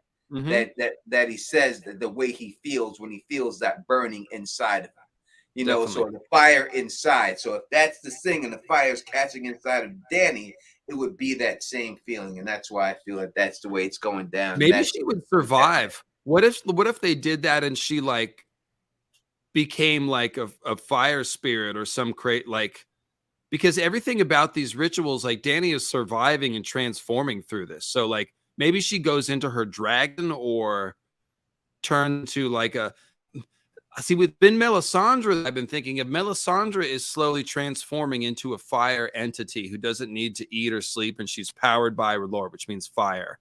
I think if she keeps going, she'll be the fire equivalent of a White Walker. And I made a video called Fire Others to explain that. But I was getting to the point where I'm like, well, Melisandre, when she completes that transformation and turns into just a being of fire, she might be able to kind of dissolve just like the White Walkers can dissolve into mist. And it might be like an Obi-Wan Kenobi thing where Melisandre is completing her transformation while she's resurrecting Jon in a pyre, and it looks like she dies, but then she can like be a fire spirit, you know, show up or whisper or, you know, madness, something like that. So maybe Dany would go through a sacrificial Azor Ahai ceremony, like Tony's saying, but then come out some sort of transformed magical entity of some kind in the Weirwood net, or, you know, I don't know. Because the Weirwood net and the... I don't hate that. I don't hate that at all. I don't think that that's not possible at all. Oh, I just think that Jon is definitely stabbing. Definitely. Yeah. I eat Zebra is saying, like a fire version of Night's Queen. That's exactly what it would be. And that may be what Nissa ended up as anyway. So yeah, these ideas are all similar. And somebody brought up Elric of Melniboné. This is one of the places where George got the Azor Ahai wife stabbing stuff, is Elric for sure. And Elric stabs his wife by accident. He's fighting his cousin and arch rival, and his cousin sort of pulls an Olay so that Elric's swipe hits Cimmeril. That's where George got it. So it's a tragedy is the point. It's not a good thing. But just cool. Two things about this dream. I always had a more basic interpretation. Maybe I'm just not going deep enough. I always thought that this is like just part of her steps of bonding with Drogon. But real quick, if you look at the sentence right before the yet when she slept that night, so like right before that line, there's a mention of her, how she like when Drogon was taking her from behind, how she could use her pillow to muffle her cries of pain. I never caught that. The fact that at one point she was using the pillow to muffle her own cries of pain, and then she ends up using her pillow to sacrifice her niece Nissa. That's interesting. Yeah, you're right. I never saw that until just now. And the cool thing about the Azor Ahai Nissa thing and how flexible it is that Dany and Drogo both do it to each other. Okay. Mm-hmm. So like, yeah, I mean, I won't hit, I'll spend another 10 minutes if I want, but they switch it around. Like in, you know, Dany does all kinds of Nissa stuff and she's associated with the moon, but then in Drogo's pyre, she like inserts the fiery brand as the stabbing, you know, to ignite the thing that wakes the dragon. So it flips back and forth, and we talking about sex too much. Look what happened. You see what happens, right? I wonder if they got anything about Azor Ahai on that website or Barbara. They might have someone who's willing to dress up like that. So when we hear this thing and we hear like the prince that is promised, are we all in agreement who the prince that is promised is? People in the chat, who is the prince that is promised? Is it Dany? Is it Jon? Is it somebody else? Who did you think that the prince that is promised is? I mean, I have my thing, but Bridge, do you have a particular person that you believe the prince of the promise is? Yeah, I first of all, I know everyone's gonna hate me for saying this. Everyone in the chat, because most people here are hardcore fans. I think Fagon is real Aegon. But anyway, I think Jon Snow in the books, I think his name is going to be Aegon. But I personally thought that so in the past, right, until this whole Aegon had a dream thing, I thought that Aegon had read something in the scrolls about an Aegon being like the savior. So that was my theory before all these new revelations. So yeah, so I think Jon Snow is the prince who was promised, though, to answer your question. Dave, are you muted? Yeah, you're muted. Yeah, I was choking on some chronic a second ago. I had to mute that. So I think that Azor Ahai Reborn is both Jon and Dany. I don't know if the prince that was promised is supposed to be one and Azor Ahai Reborn is the other, but I think they are both equally important and equally destined. I think they both, like I said, carry the burden of the sin of Azor Ahai, whether you want to look at that as him making the White Walkers or killing Nissa or causing the Long Night. There's some original sin of a long-lost Dragon Lord. I believe that Jon and Dany are both responsible for atoning for it. So I think that they're both fulfillment of the prophecy, and I tend to think about them as the same. That's my take on it. Yeah, Toad, don't kill me, but I also think Stannis in burning Shireen and waking. I think Shireen's life ultimately indirectly pays for Jon Snow. So Stannis is also at Azor Ahai. Stannis is not going to burn Shireen. Don't believe that. It's impossible. He's nowhere around her at the time. If it's he's going to find out afterward. Yeah, it would be his wife and Melisandre. He'll still be responsible. Yeah, if he sends a raven to order it, that's still his order. I don't know if he ordered it or anything like that. I think it would be the Melisandre convincing the wife. You've seen the wife hang herself in the show. Oh, the wife is ready to burn anybody, including herself or her kids. She is such a zealot.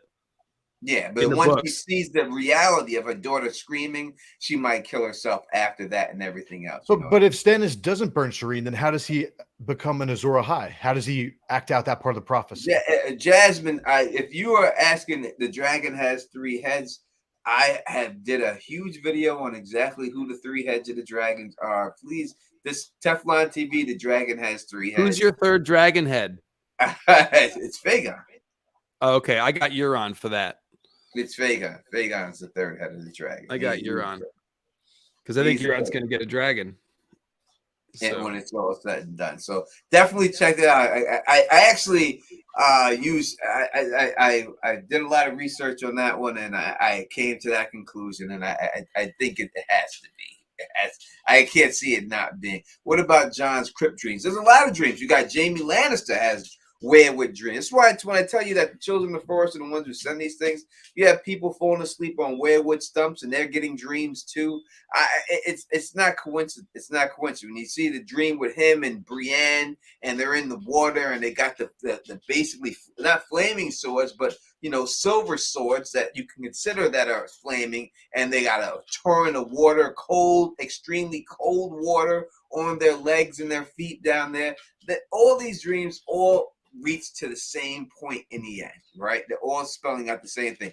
I'll mute yourself, Rich. You can say it.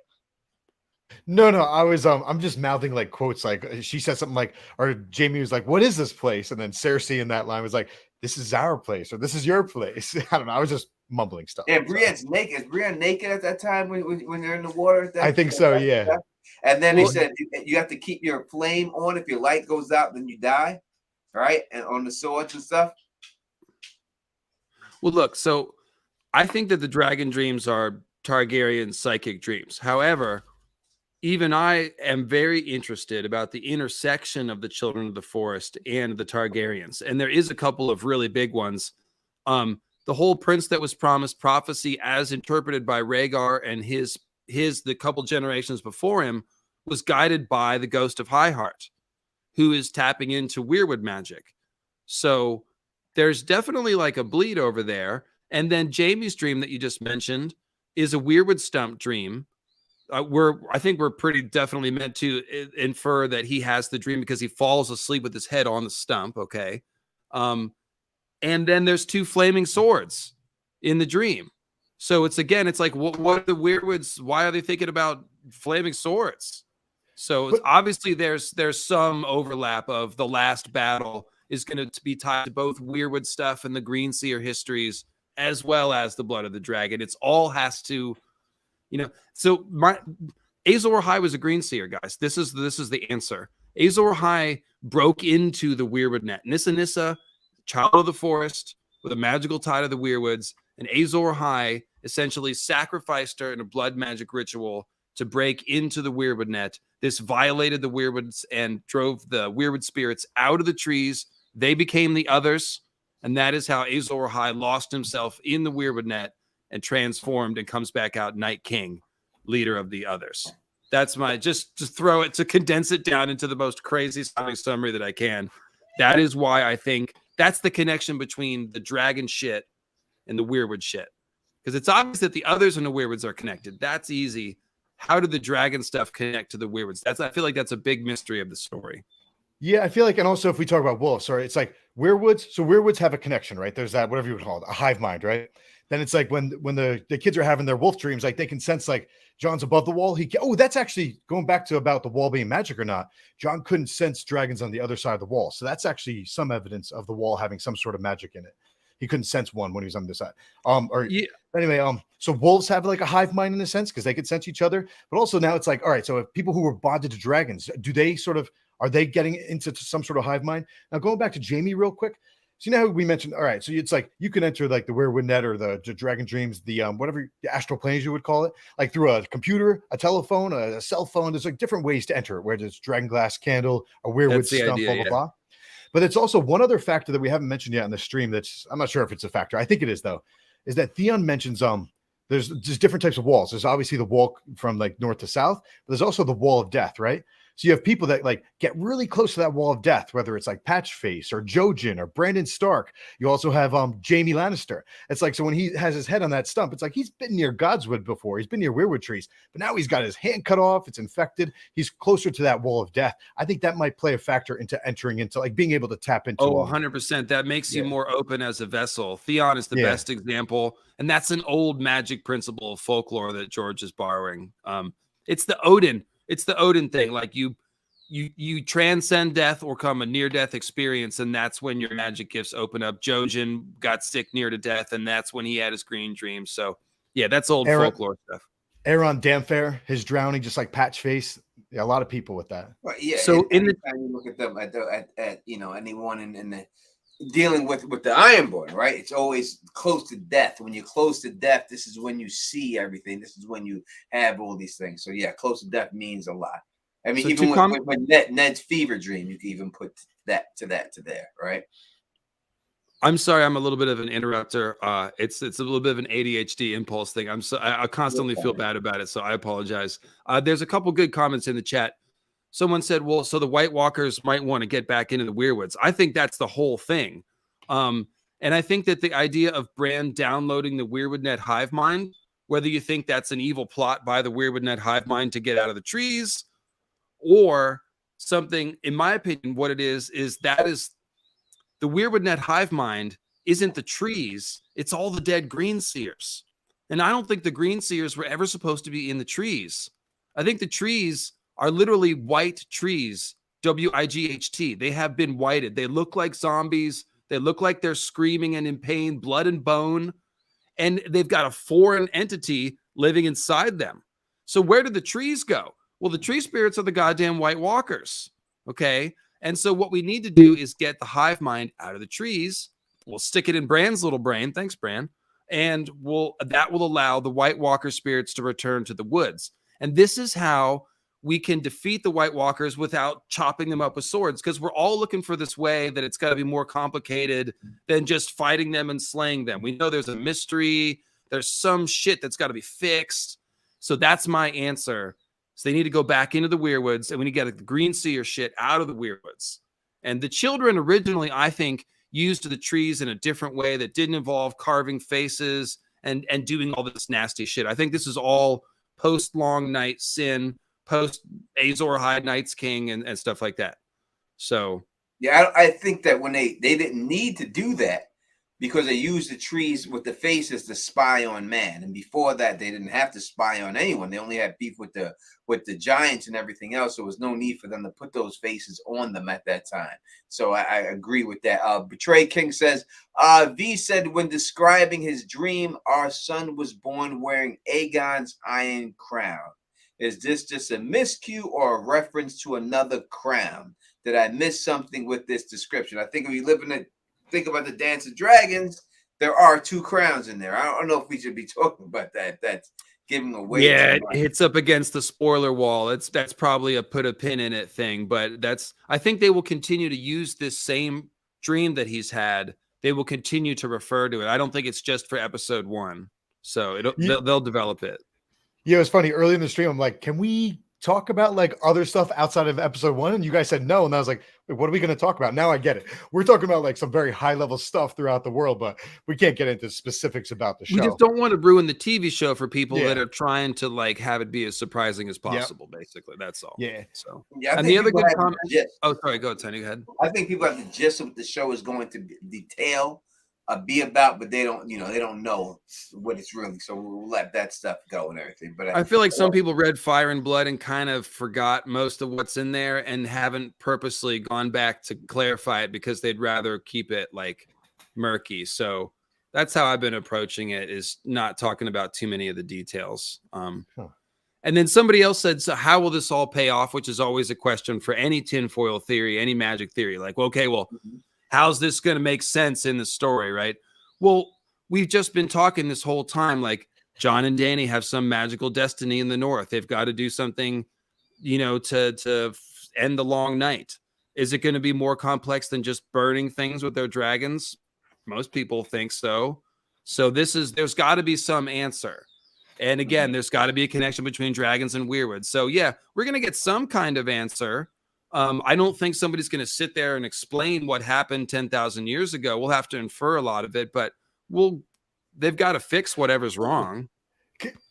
To make a connection, because you were like 10 minutes ago, you mentioned what is the connection between dragons and werewolves or whatever. I forget the exact question you said, right? Yeah. So for me personally, it's like, all right, so Septon Barth thinks that dragons are some sort of like the blood mages of Valyria created dragons through like the wyvern stock, right? So it's like blood magic plus wyverns. In some way, shape, or form, it's like blood sacrifice plus animals. Maybe that's why there's so maybe there's like maybe it's like they tried it with anacondas. There's some crazy little anacondas out there. Maybe there's like alligators out. There's different types of maybe like dragonish type creatures that they did blood magic in. Ultimately, it's like dragons fly around and they breathe fire. Like that's not natural. They are magical in some way, shape, or form. They're breathing fire, and fire is often a synonym for life. Then you also have all these examples of like Daenerys Stormborn, maybe Lena Velaryon. You also have like Eleanor Costane, and there's a bunch of different people, like the original Jane Westerlings. They supposedly gave birth to stillborns with like wings and stuff, right?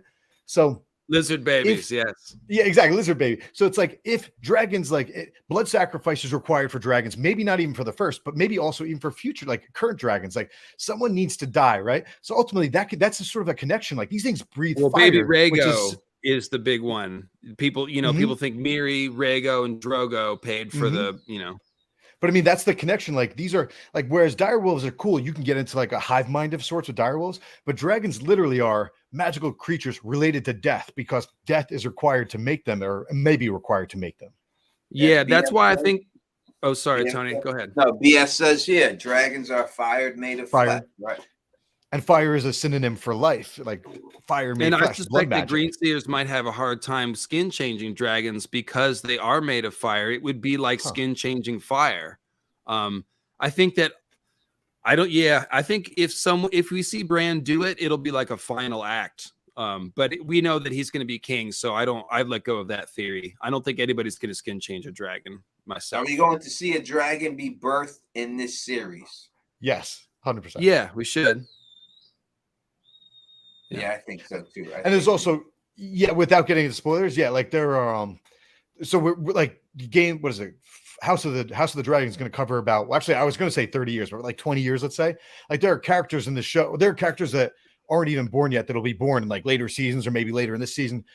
And there are, we're going to see a lot of new dragons. What is it? They said 17 total or something like that in the promo material. I haven't actually counted out if they're doing the exact same as the books. And they're the most excited about the 3 wild ones on Dragonstone. That's the best thing. Like, so we're going to get a really good sheep stealer, cannibal, and gray ghost. Yeah. Hell yeah. But to answer the question though, like there are dragons that are not yet born. So hopefully we'll see some new little babies hatch and then grow up. Yeah.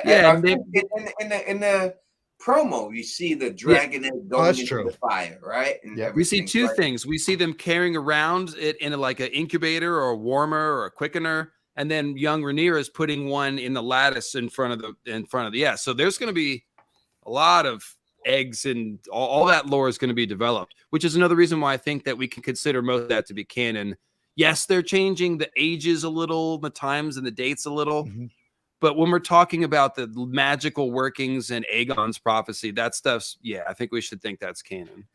Let me throw out something. You may find this interesting or not. Because, all right, so how many years old does a dragon have to be for you to ride it, right? It's like how quickly do they age? Like 1 year is kind of tough. But then again, if it's 2 years, I don't know, maybe you can ride a dragon, right? So this is 2 to iffy. 3, and Drogon grew faster than the other 2. So it seems like there's a little variance. But so in theory, it's like if we look at like 72 AC versus 73 AC, let's say something was like hatched at the beginning of 72 and then it was ridden at the end of 73. That's technically possible, right? So just bear with me with this for a second. So what's her name? Rhaenys Targaryen. She has a dragon called Meleys.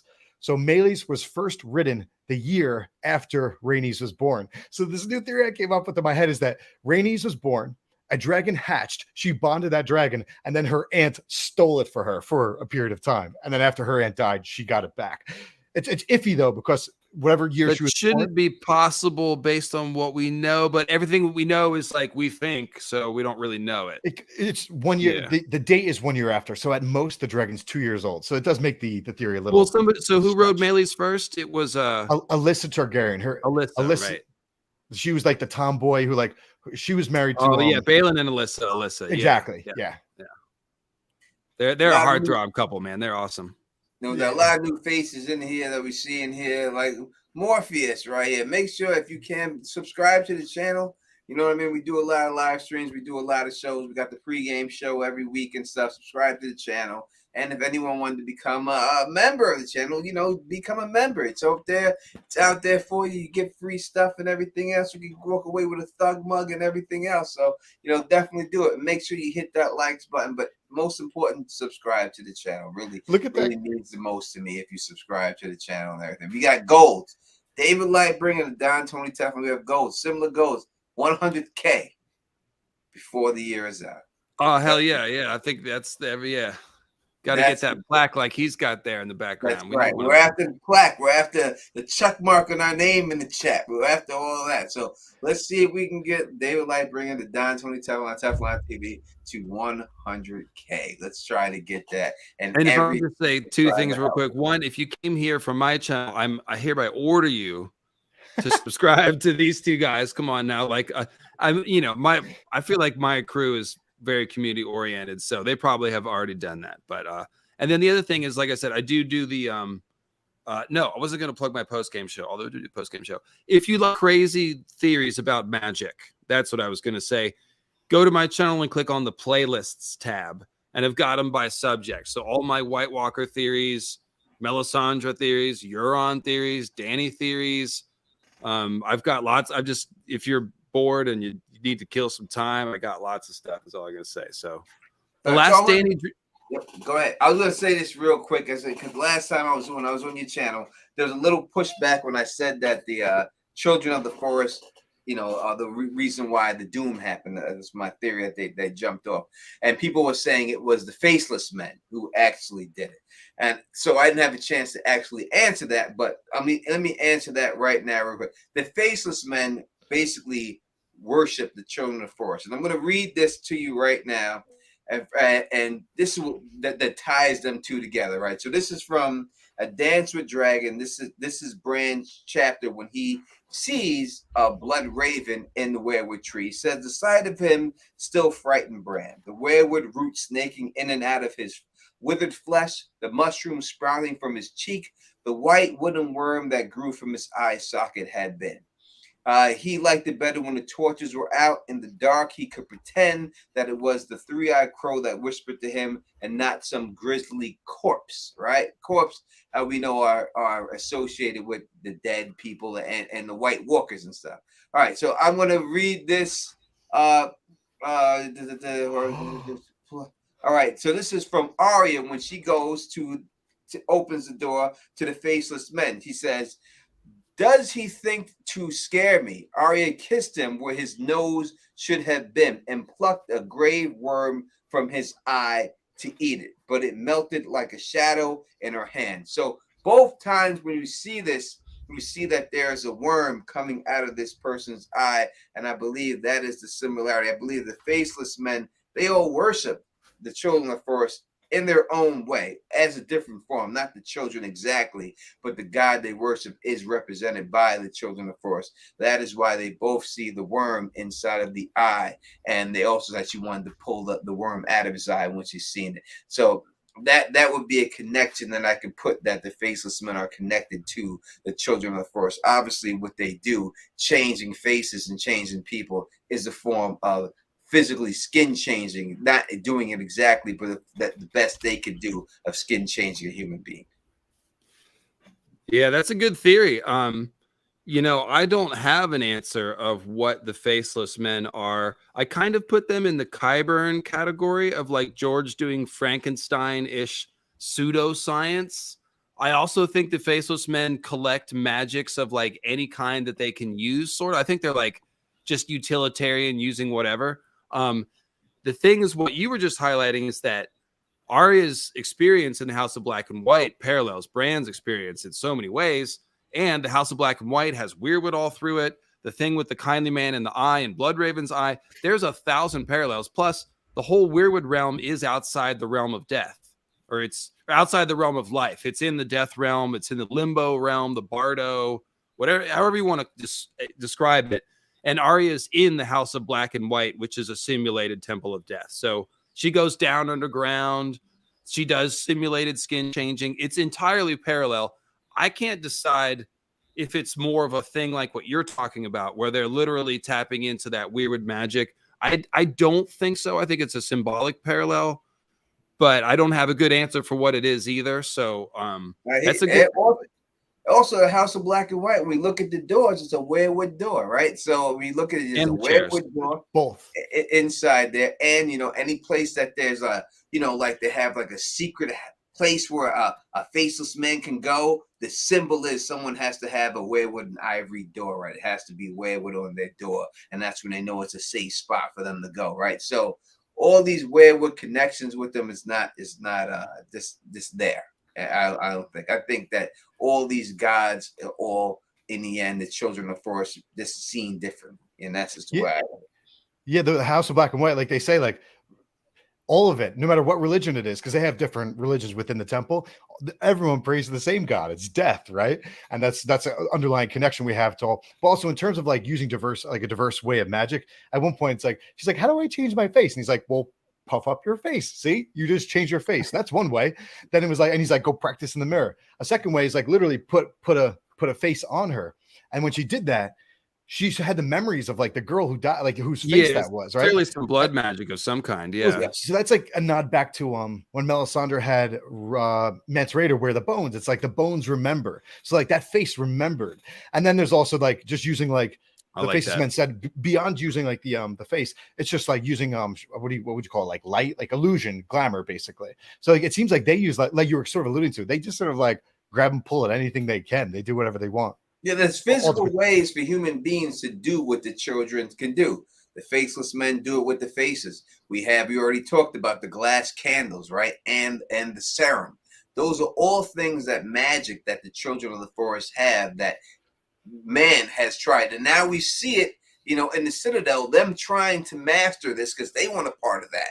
That's why they got the glass candles there and they can't get this shit lit. And they're trying to figure it out. But Marwyn figures this out because they want a part of that magic too. They want to be down with this whole situation. Oh, we don't believe in magic, but we're going to try to get this candle to burn. We don't believe it. It's untrue, but damn it, it's untrue because we can't do it. And they just want to do it, So that is when it comes down to it. I think that's what it is. Visenya? Is there what are you playing with them glass candles again? I told you not to do that. Oh, wait, who are you acting as there? Who are you acting as there? That's my Vegar voice. I tried to share my screen, but it wouldn't let me share my screen. It's usually I put the Vegar face up when I do the voice. But Vegar is in the dragon speaking to Visenya? Yeah, so that's the thing. Vegar is an old lady and she's confused. She thinks that Visenya is still riding her, even though it's a bunch of other people now. So it's like, Visenya, are we conquered Dorne yet? That's one of them. Or like, there's a meme Vegar. That's like Aemond One Eye. It's a dude and a lady in a walker, and the dude's like pushing the lady in a walker along, and the dude is Aemond One Eye, and the lady is Vegar, and he's like, "Let's go. We're gonna visit my cousin at Storm's End." Oh Lord! Come on, Grandma.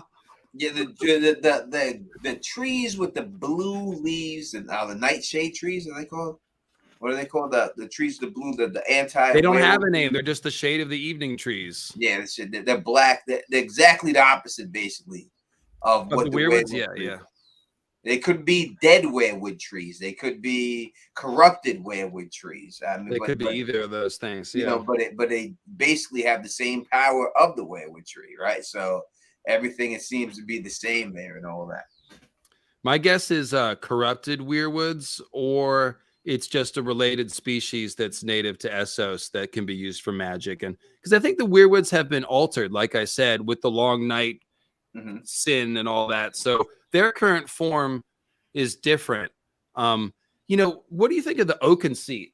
The Oaken Seat is one of the biggest clues about this. It's the living oaken throne of the Gardener Kings of old. And it sounds just like a Weirwood throne. It's a living tree throne, but it's not in a cave. It's above ground, and it's an oak tree. Now, the thing is that the Gardener Kings are basically green men. They're descendants of Garth. And Garth the Green is described exactly like a green man, and the green men are associated with green seers and weirwoods. So this sounds like an alternate practice, a similar practice, tree thrones and green man kings, but it's different. So maybe back in the day, there was more tree magic that was less creepy and less blood magic-y. And you could, you know what I mean? That fits with the idea that the children didn't need to carve faces and do all this freaky stuff before. They were more like classic elves, maybe. I never actually thought about until this stream about Weirwoods potentially like being an altered tree. To me, they always just wear a magical tree, but that doesn't actually make sense. I think you're right. Like they are something that's altered. So if we go to like Varamir's chapter, the prologue, sorry, I'm yelling. The prologue to A Dance of Dragons, right? So before why are you yelling? It's so loud. Sorry, go ahead. When he's after he dies, before he lives his second life, he's like flying through nature. It's almost like so like Weirwoods are almost like wolves. Like wolves and dogs are the easiest things to skin change, right? It's like Weirwoods are like the first step in like in seeing through like, but you can see through any type of tree out there. Once you're like a good enough green seer, you don't just see through Weirwoods. You can see through like a rock or any random tree, right? But with that said, Weirwoods are special because they live so long, or they live so long. Is it just tell me this? Is it as simple as the fact that like, you know, Bran has dreams of like that Weirwood at Winterfell? They did blood sacrifices there. So are Weirwoods just trees where people have for thousands of years done blood sacrifices? Is it that simple? Could it be? Well, I think they were always magical. You think so? What Even I'm before the first blood sacrifice were, like, defiled or corrupted or altered so that humans could use them. That's what Azor Ahai, in my opinion, did. Is he corrupted them so that he could use them and interface with them. And that's what drove out the original tree spirits who became others in my theory making. So for my people saying I don't blame the Maesters now, half of the ruling family is driven mad chasing prophetic dreams. No, I think you're right, but I think you have to blame the Maesters too. I mean, listen, there's a wound there that I think could be healed and they're purposely not healing. I think that wound could be healed. I don't think they're doing their best effort for it. I think the Maesters are responsible for a lot of this. Remember, the Hightowers are from the area where the old town where the Maesters are from. Well, Tony, do you think that we just watched Otto and the Maesters murder the king's wife and son on episode 1? Because I think we may have. It's tricky. I think you had to. I think yes, 100%. There's a lot of fishy stuff. Lot of fishy stuff in that episode. I'll just say that. Yeah, no, that was a little crazy, and I think there's no doubt that they definitely killed that woman. So wait, are you guys suggesting that? So he told his story to her, at least, was that the baby hadn't turned around, right? So do you think the baby hadn't turned around? Like, did he make up the story? Like, oh, we need to do an operation, or did he see a problem and use it as an opportunity to kill her? Because probably like she was having problems. She was like, I think the Maesters are likely to do the latter for sure, but also cause things as well. They're in charge of all the healthcare, so they could have given her something that created some problem that prevented her from giving birth, and then said it was turned around, or they could have taken advantage of it. Any of those things, but they definitely killed Aemond with that crossbow on Tarth. That shit was messed up. They definitely counted all the votes at the Great Council, and then the vote tally. I'm gonna have to reread. Take a step back. I'm gonna have to reread that. There's only a couple sentences on it, but you think that so Aemond was Rhaenys' father, right? Is that who you're speaking about? Yes. Oh, it's so fishy. He goes down there. Tell me the theory. What is it? Yeah. Well, so what we're told is that he goes there on his dragon, and a couple of Myrish crossbowmen were sneaking around by themselves. Yeah. And they found Aemond and the Lord of Tarth in the center of their camp, and they were supposedly trying to kill the Lord of Tarth, but accidentally hit Aemond through the neck. Yeah, and it's like, Okay. It's a hidden camp. They said it was a hidden camp in a valley. Then it was like, how did they know that they were trying to kill the Lord of Tarth? How would they know?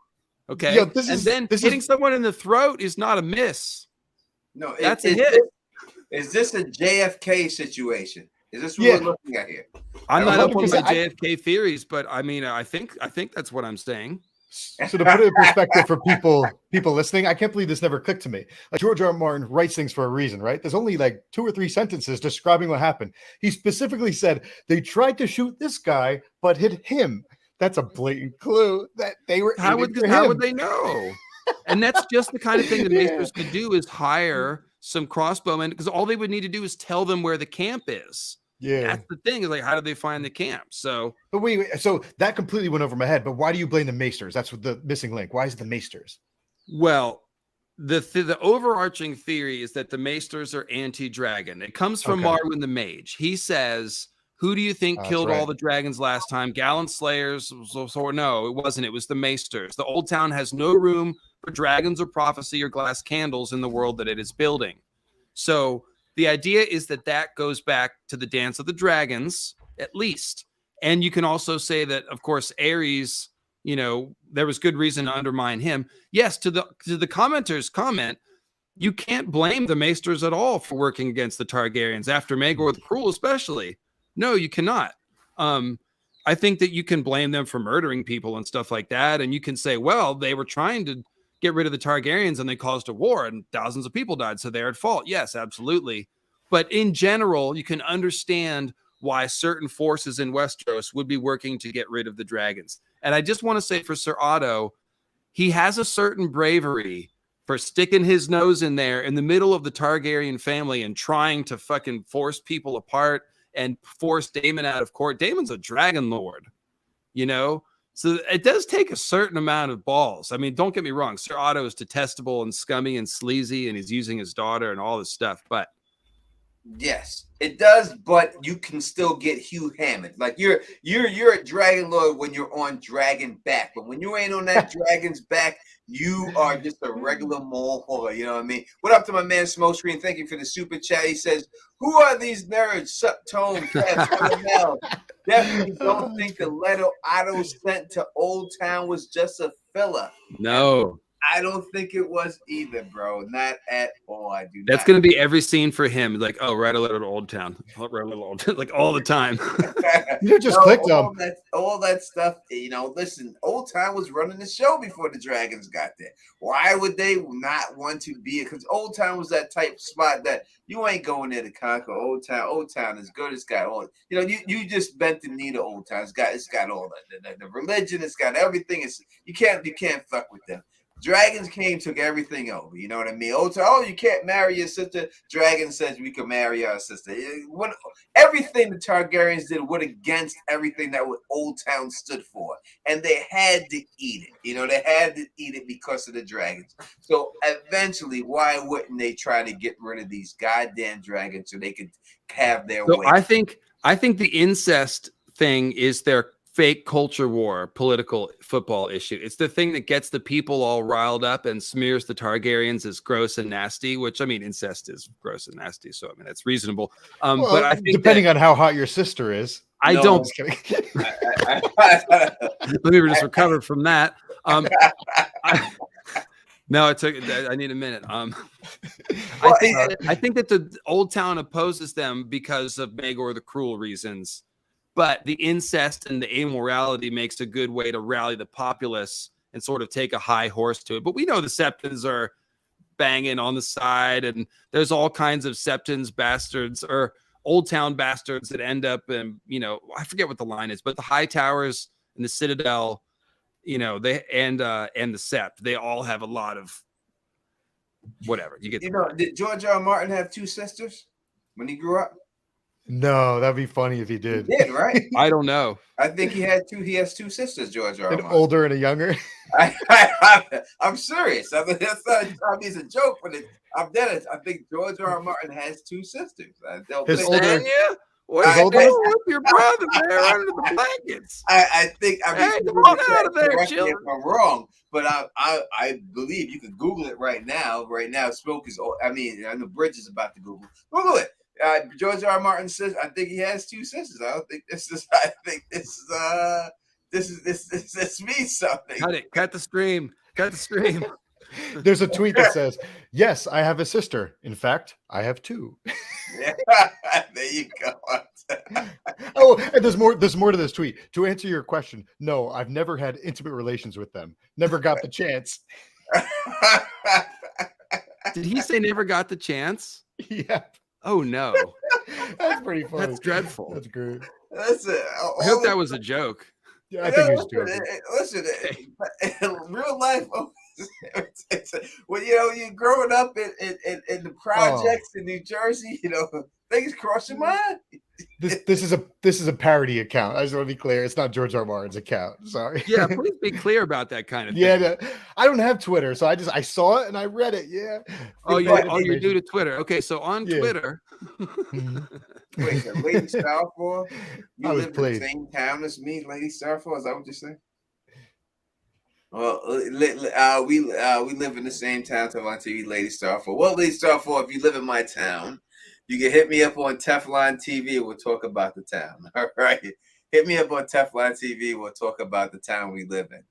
Oh, you and everything else. Oh, not me and him. Him and George R. R. Martin. All right. I live in Bayonne, New Jersey, and I work with one of his sisters. So you're one of his sisters. So yes, he does have 2 sisters. So is she hot? That's the question. Well, I mean, she's old. She's probably old by now. Leave her alone. Don't talk about people's appearances like that. All right. So look, I've got one more Dragon Dream, one more bit of content to throw in. Now, at this point, the content's a curveball, but that night she dreamt, this is my favorite dream in the whole story. So that night she dreamt that she was Rhaegar riding to the Trident, but she was mounted on a dragon, not a horse. When she saw the usurpers' rebel host across the river, they were armored all in ice, but she bathed them in dragon fire, and they melted away like dew and turned the Trident into a torrent. Some small part of her knew that she was dreaming, but another part exulted. This is how it was meant to be. The other was a nightmare, and I've only now awakened. And then when she wakes up, Quaithe is there, repeating, to go north, you must go south, bloody, and then she disappears. So Quaithe presumably is tampering with the dream and then astrally projecting herself into the room afterward to sort of follow up on the dream with like a lesson. So Quaithe has a glass candle, we're saying. She is sitting in a shy in a dark warehouse with glass candles all around her. Yes, doing a seance 24/7. That's how I picture Quaithe.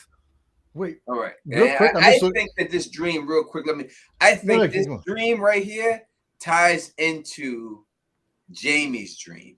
All right. So when you see it melt all these the ice and melting as a turret, I think that's the White Walkers, symbolism of the White Walkers being killed by dragon fire. Yes. And that's why when you get to Jaime's dream, they're stuck in water and it's freezing cold water. I think it's and the Kingsguard are like others in that scene completely. Mm-hmm. Yeah, so I think those 2 dreams connect. Jaime's dream and her dream connects to that. And that's what that is. That's why Jaime's standing in the water, because this is them all fighting at the White Walkers at this particular time. And, and they have been melted and armored in ice. Is obviously White Walkers is not armored in ice. It's just the White Walker's skin, and that's what it is. But that's what I think that means, that dream. Okay, so check this out. Wait, real quick. She was on I'm just looking at my notes here. She was on a ship at this time. That was a cabin of a ship. Yes. A ship called Balerion. So it's interesting. She's on a ship named after like the dragon of all dragons, right? Yeah, that is an extra layer of the dragon dream. Yeah, she's inside the dragon. That's more of just like George R. Martin's like wordplay, I guess you could say. But yeah, like she's writing. If Dany ends up going inside of her dragon at the end, like we were saying, then this would be foreshadowing because she's dreaming of being inside her dragon and fighting the last battle. So like that, yeah. Now, here's why I love this dream, okay? Because it's oh no, I'm sorry, Tony. What did you say? I want to respond to what you said before I do my thing. I said that I believe that this dream connects to Jaime Lannister's dream of Jaime's standing in the freezing cold water of Brienne. And this is her melting the water and the ice and all raging down the torrent and everything else. So did you notice in Jaime's dream that the Kingsguard sound like White Walkers? Yes. It's very obvious. They are trailing mist, and they're silent. They make no sound when they walk, and they're armored in icy white stuff. So the Kingsguard are always actually parallels to the others. Anytime the Kingsguard is described, their armor sounds like snow and ice. They wear cloaks of ice. Field of snow is their sigil, a field of snow. The main thing is this, okay? The Kingsguard were created by Visenya and Aegon. And Visenya particularly drew Aegon's blood with her sword, and then used that as leverage to say, you need better guards. And then she made up the Kingsguard. So what you need to picture is a dragon couple in black armor and clothes or whatever, surrounded by 7 snowy knights. And that is a parallel to Knights, King, and Queen with 7 White Walkers, in my opinion. Okay. And there's a lot of reason to think about 7 White Walkers. There were 6 in the prologue, and then they turned Waymar into a white, but they were looking for Jon, and I think they'd like to make Jon another White Walker of some kind, so that would be 7. But point is, that is another proof, in my opinion, that Night King and Azor Ahai are the same person, because of course these Dragon Kings that made this White Walker like Kingsguard, they're Dragon Kings. And Visenya is very much a Night Queen figure in that she uses all the magic and dark sorcery, and has a Maegor child, which is a monster child. And we were talking about how monster children like Gillies, he's supposed to be turned into a White Walker. So that's a running thing. Also Vegar, no Vegar. Yeah. Vegar is a symbolic ice dragon. It's how so? Well, the easiest way to explain it is that the constellation, the ice dragon, has a star in it called Vega. And the reason why we know this is because the ice dragon is the northern star, or the eye of the ice dragon is the North Star. So it's a northern constellation. That's Draco. Draco in the real world wraps around the North Pole. And the actual North Star changes periodically. And some of the time it's Vega, which is the big blue star in Draco. So what's the eye of the ice dragon? It's Vega, which is where the name Vegar comes from. Then Visenya, Aemond One Eye, here's the easy way to show it. Aemond One Eye is a great Knights King figure. He loses an eye and replaces it with a blue star sapphire. So this is a Dragon King who's done an Odin transformation, put out his eye, gained magic in a dragon, and now he looks like a Night King. He looks like Waymar or Euron. Those are all Night King figures. One blue eye. That's the mark. So Simeon Star Eyes, right? Yeah, same thing. So when Daemon rides a red dragon and fights, spoiler warning, Aemond and Vegar, that's an ice dragon and a Night King fighting an Azor Ahai and a fire dragon. It's a total ice and fire clash. And so basically, also the other Visenya ice connection is the Hill of Visenya, covered in white marble statue. The warrior sons come out. They're also like the others. They have mirror armor, and their sigil is a crystal sword on black. The others wield crystal swords at midnight. Okay. So basically the Kingsguard and the warrior sons are both dressing up like others, and they're both connected to the same strain of symbolism with Visenya, who's a symbolic Knights Queen. So this is what I'm trying to make this sound as coherent as I can. I'm summing up very long podcasts with lots of research, but the key is these archetypes and parallels. When you start stacking them up, you can see that George is using all the Night Queen characters to tell you about Night Queen. If we take all the Azor Ahai characters and see what they have in common, you start to get an idea of what Azor Ahai's story was. I hear you at 100%. And I also think he does dabbling like the Night Queen led this man astray. Like he approached her, he couldn't resist her, and then he gave her a seed, he gave her a soul when she took it. Right, we see that. But real quick, we brought up Gilly, and I told you that monster Gilly's child, Woodcraster, Blood Raven's son, is going to be the new Night King. Further proof, if you go look at my video I did over 8 years ago that talked about all this, but I said this in this video, and I'll say it right now. If you look at the name of Gilly, we hear the Maester say, "Oh, Gilly," for the Gilly flower. That's what she was named after. if you look up gillyflower, it is called the mother of the evening. That's the name of the gillyflower. And it's blue. It's blue. Right. So when you put all these, just like Lyanna's blue roses, and Exactly. Lyanna is another Night's Queen figure. Absolutely. So I think that's no doubt that it's going to be Monster is going to be the Night King.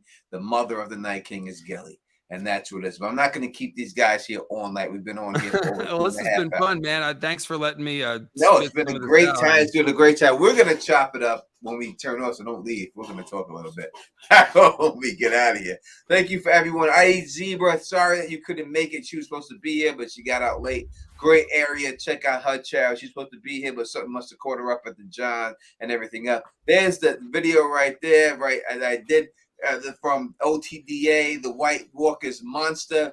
Look at the year I put that video up at, right? You'll see that shit was 7 fucking years ago I put that video up and said this stuff. I'm not just saying this stuff now. All right, it's been a long time. Thank you, everyone in the chat, for joining us again.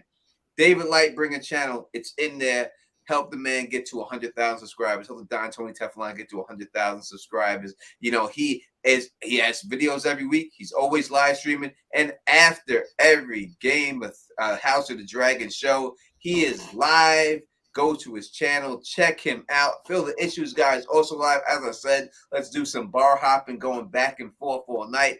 Help us out, you know what I mean, and everything else. Again, David, thank you for coming. Please let the people know what's next videos coming out they can expect from you. So I'm actually almost finished working on a video. I stopped working on it to jump in this live stream. That's how excited I was about Dragon Dreams. You guys see it.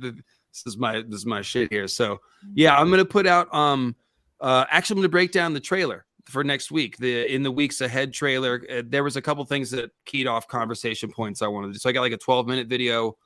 I might put it out tonight. It's kind of late. I might just put it out tomorrow morning, I think, by now.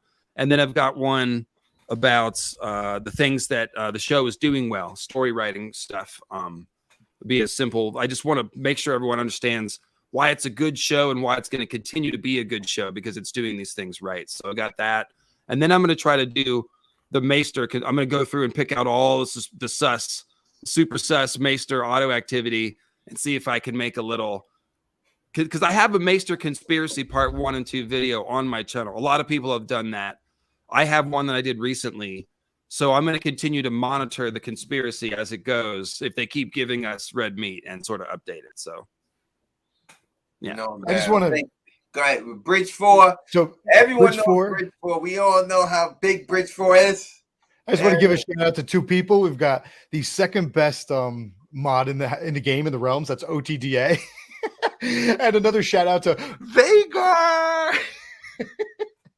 She's trying to find her way out of Doran still. She doesn't know where she is. Poor lady. And listen, we're gonna try to get Smoke Stream on one of these pregame shows. I'll talk to Smoke and see if we could get that done and everything else. You know, I got much. Yeah, shout out to Smoke Screen, man. He's super nice cat. Has been around forever. Awesome. Does great work. So yeah, shout out. We're gonna try to get Smoke Screen out there. Yeah, thank you OTDA for putting his link in the channel and everything else. He also does an after show too. That's our after show was crowded, boy. It's a crowded night and everything. Bridgeport just put out a video, so it'll be like 2 days, because it takes him about that long to get another video out. But you can see him on the pregame show this Sunday, every Sunday, 6:30 p.m. We will be there live. And if you like the way I do this, please thumbs up this, spread this across the realm, and as always, subscribe. And until next time, you know who it is. Peace and stay sexy.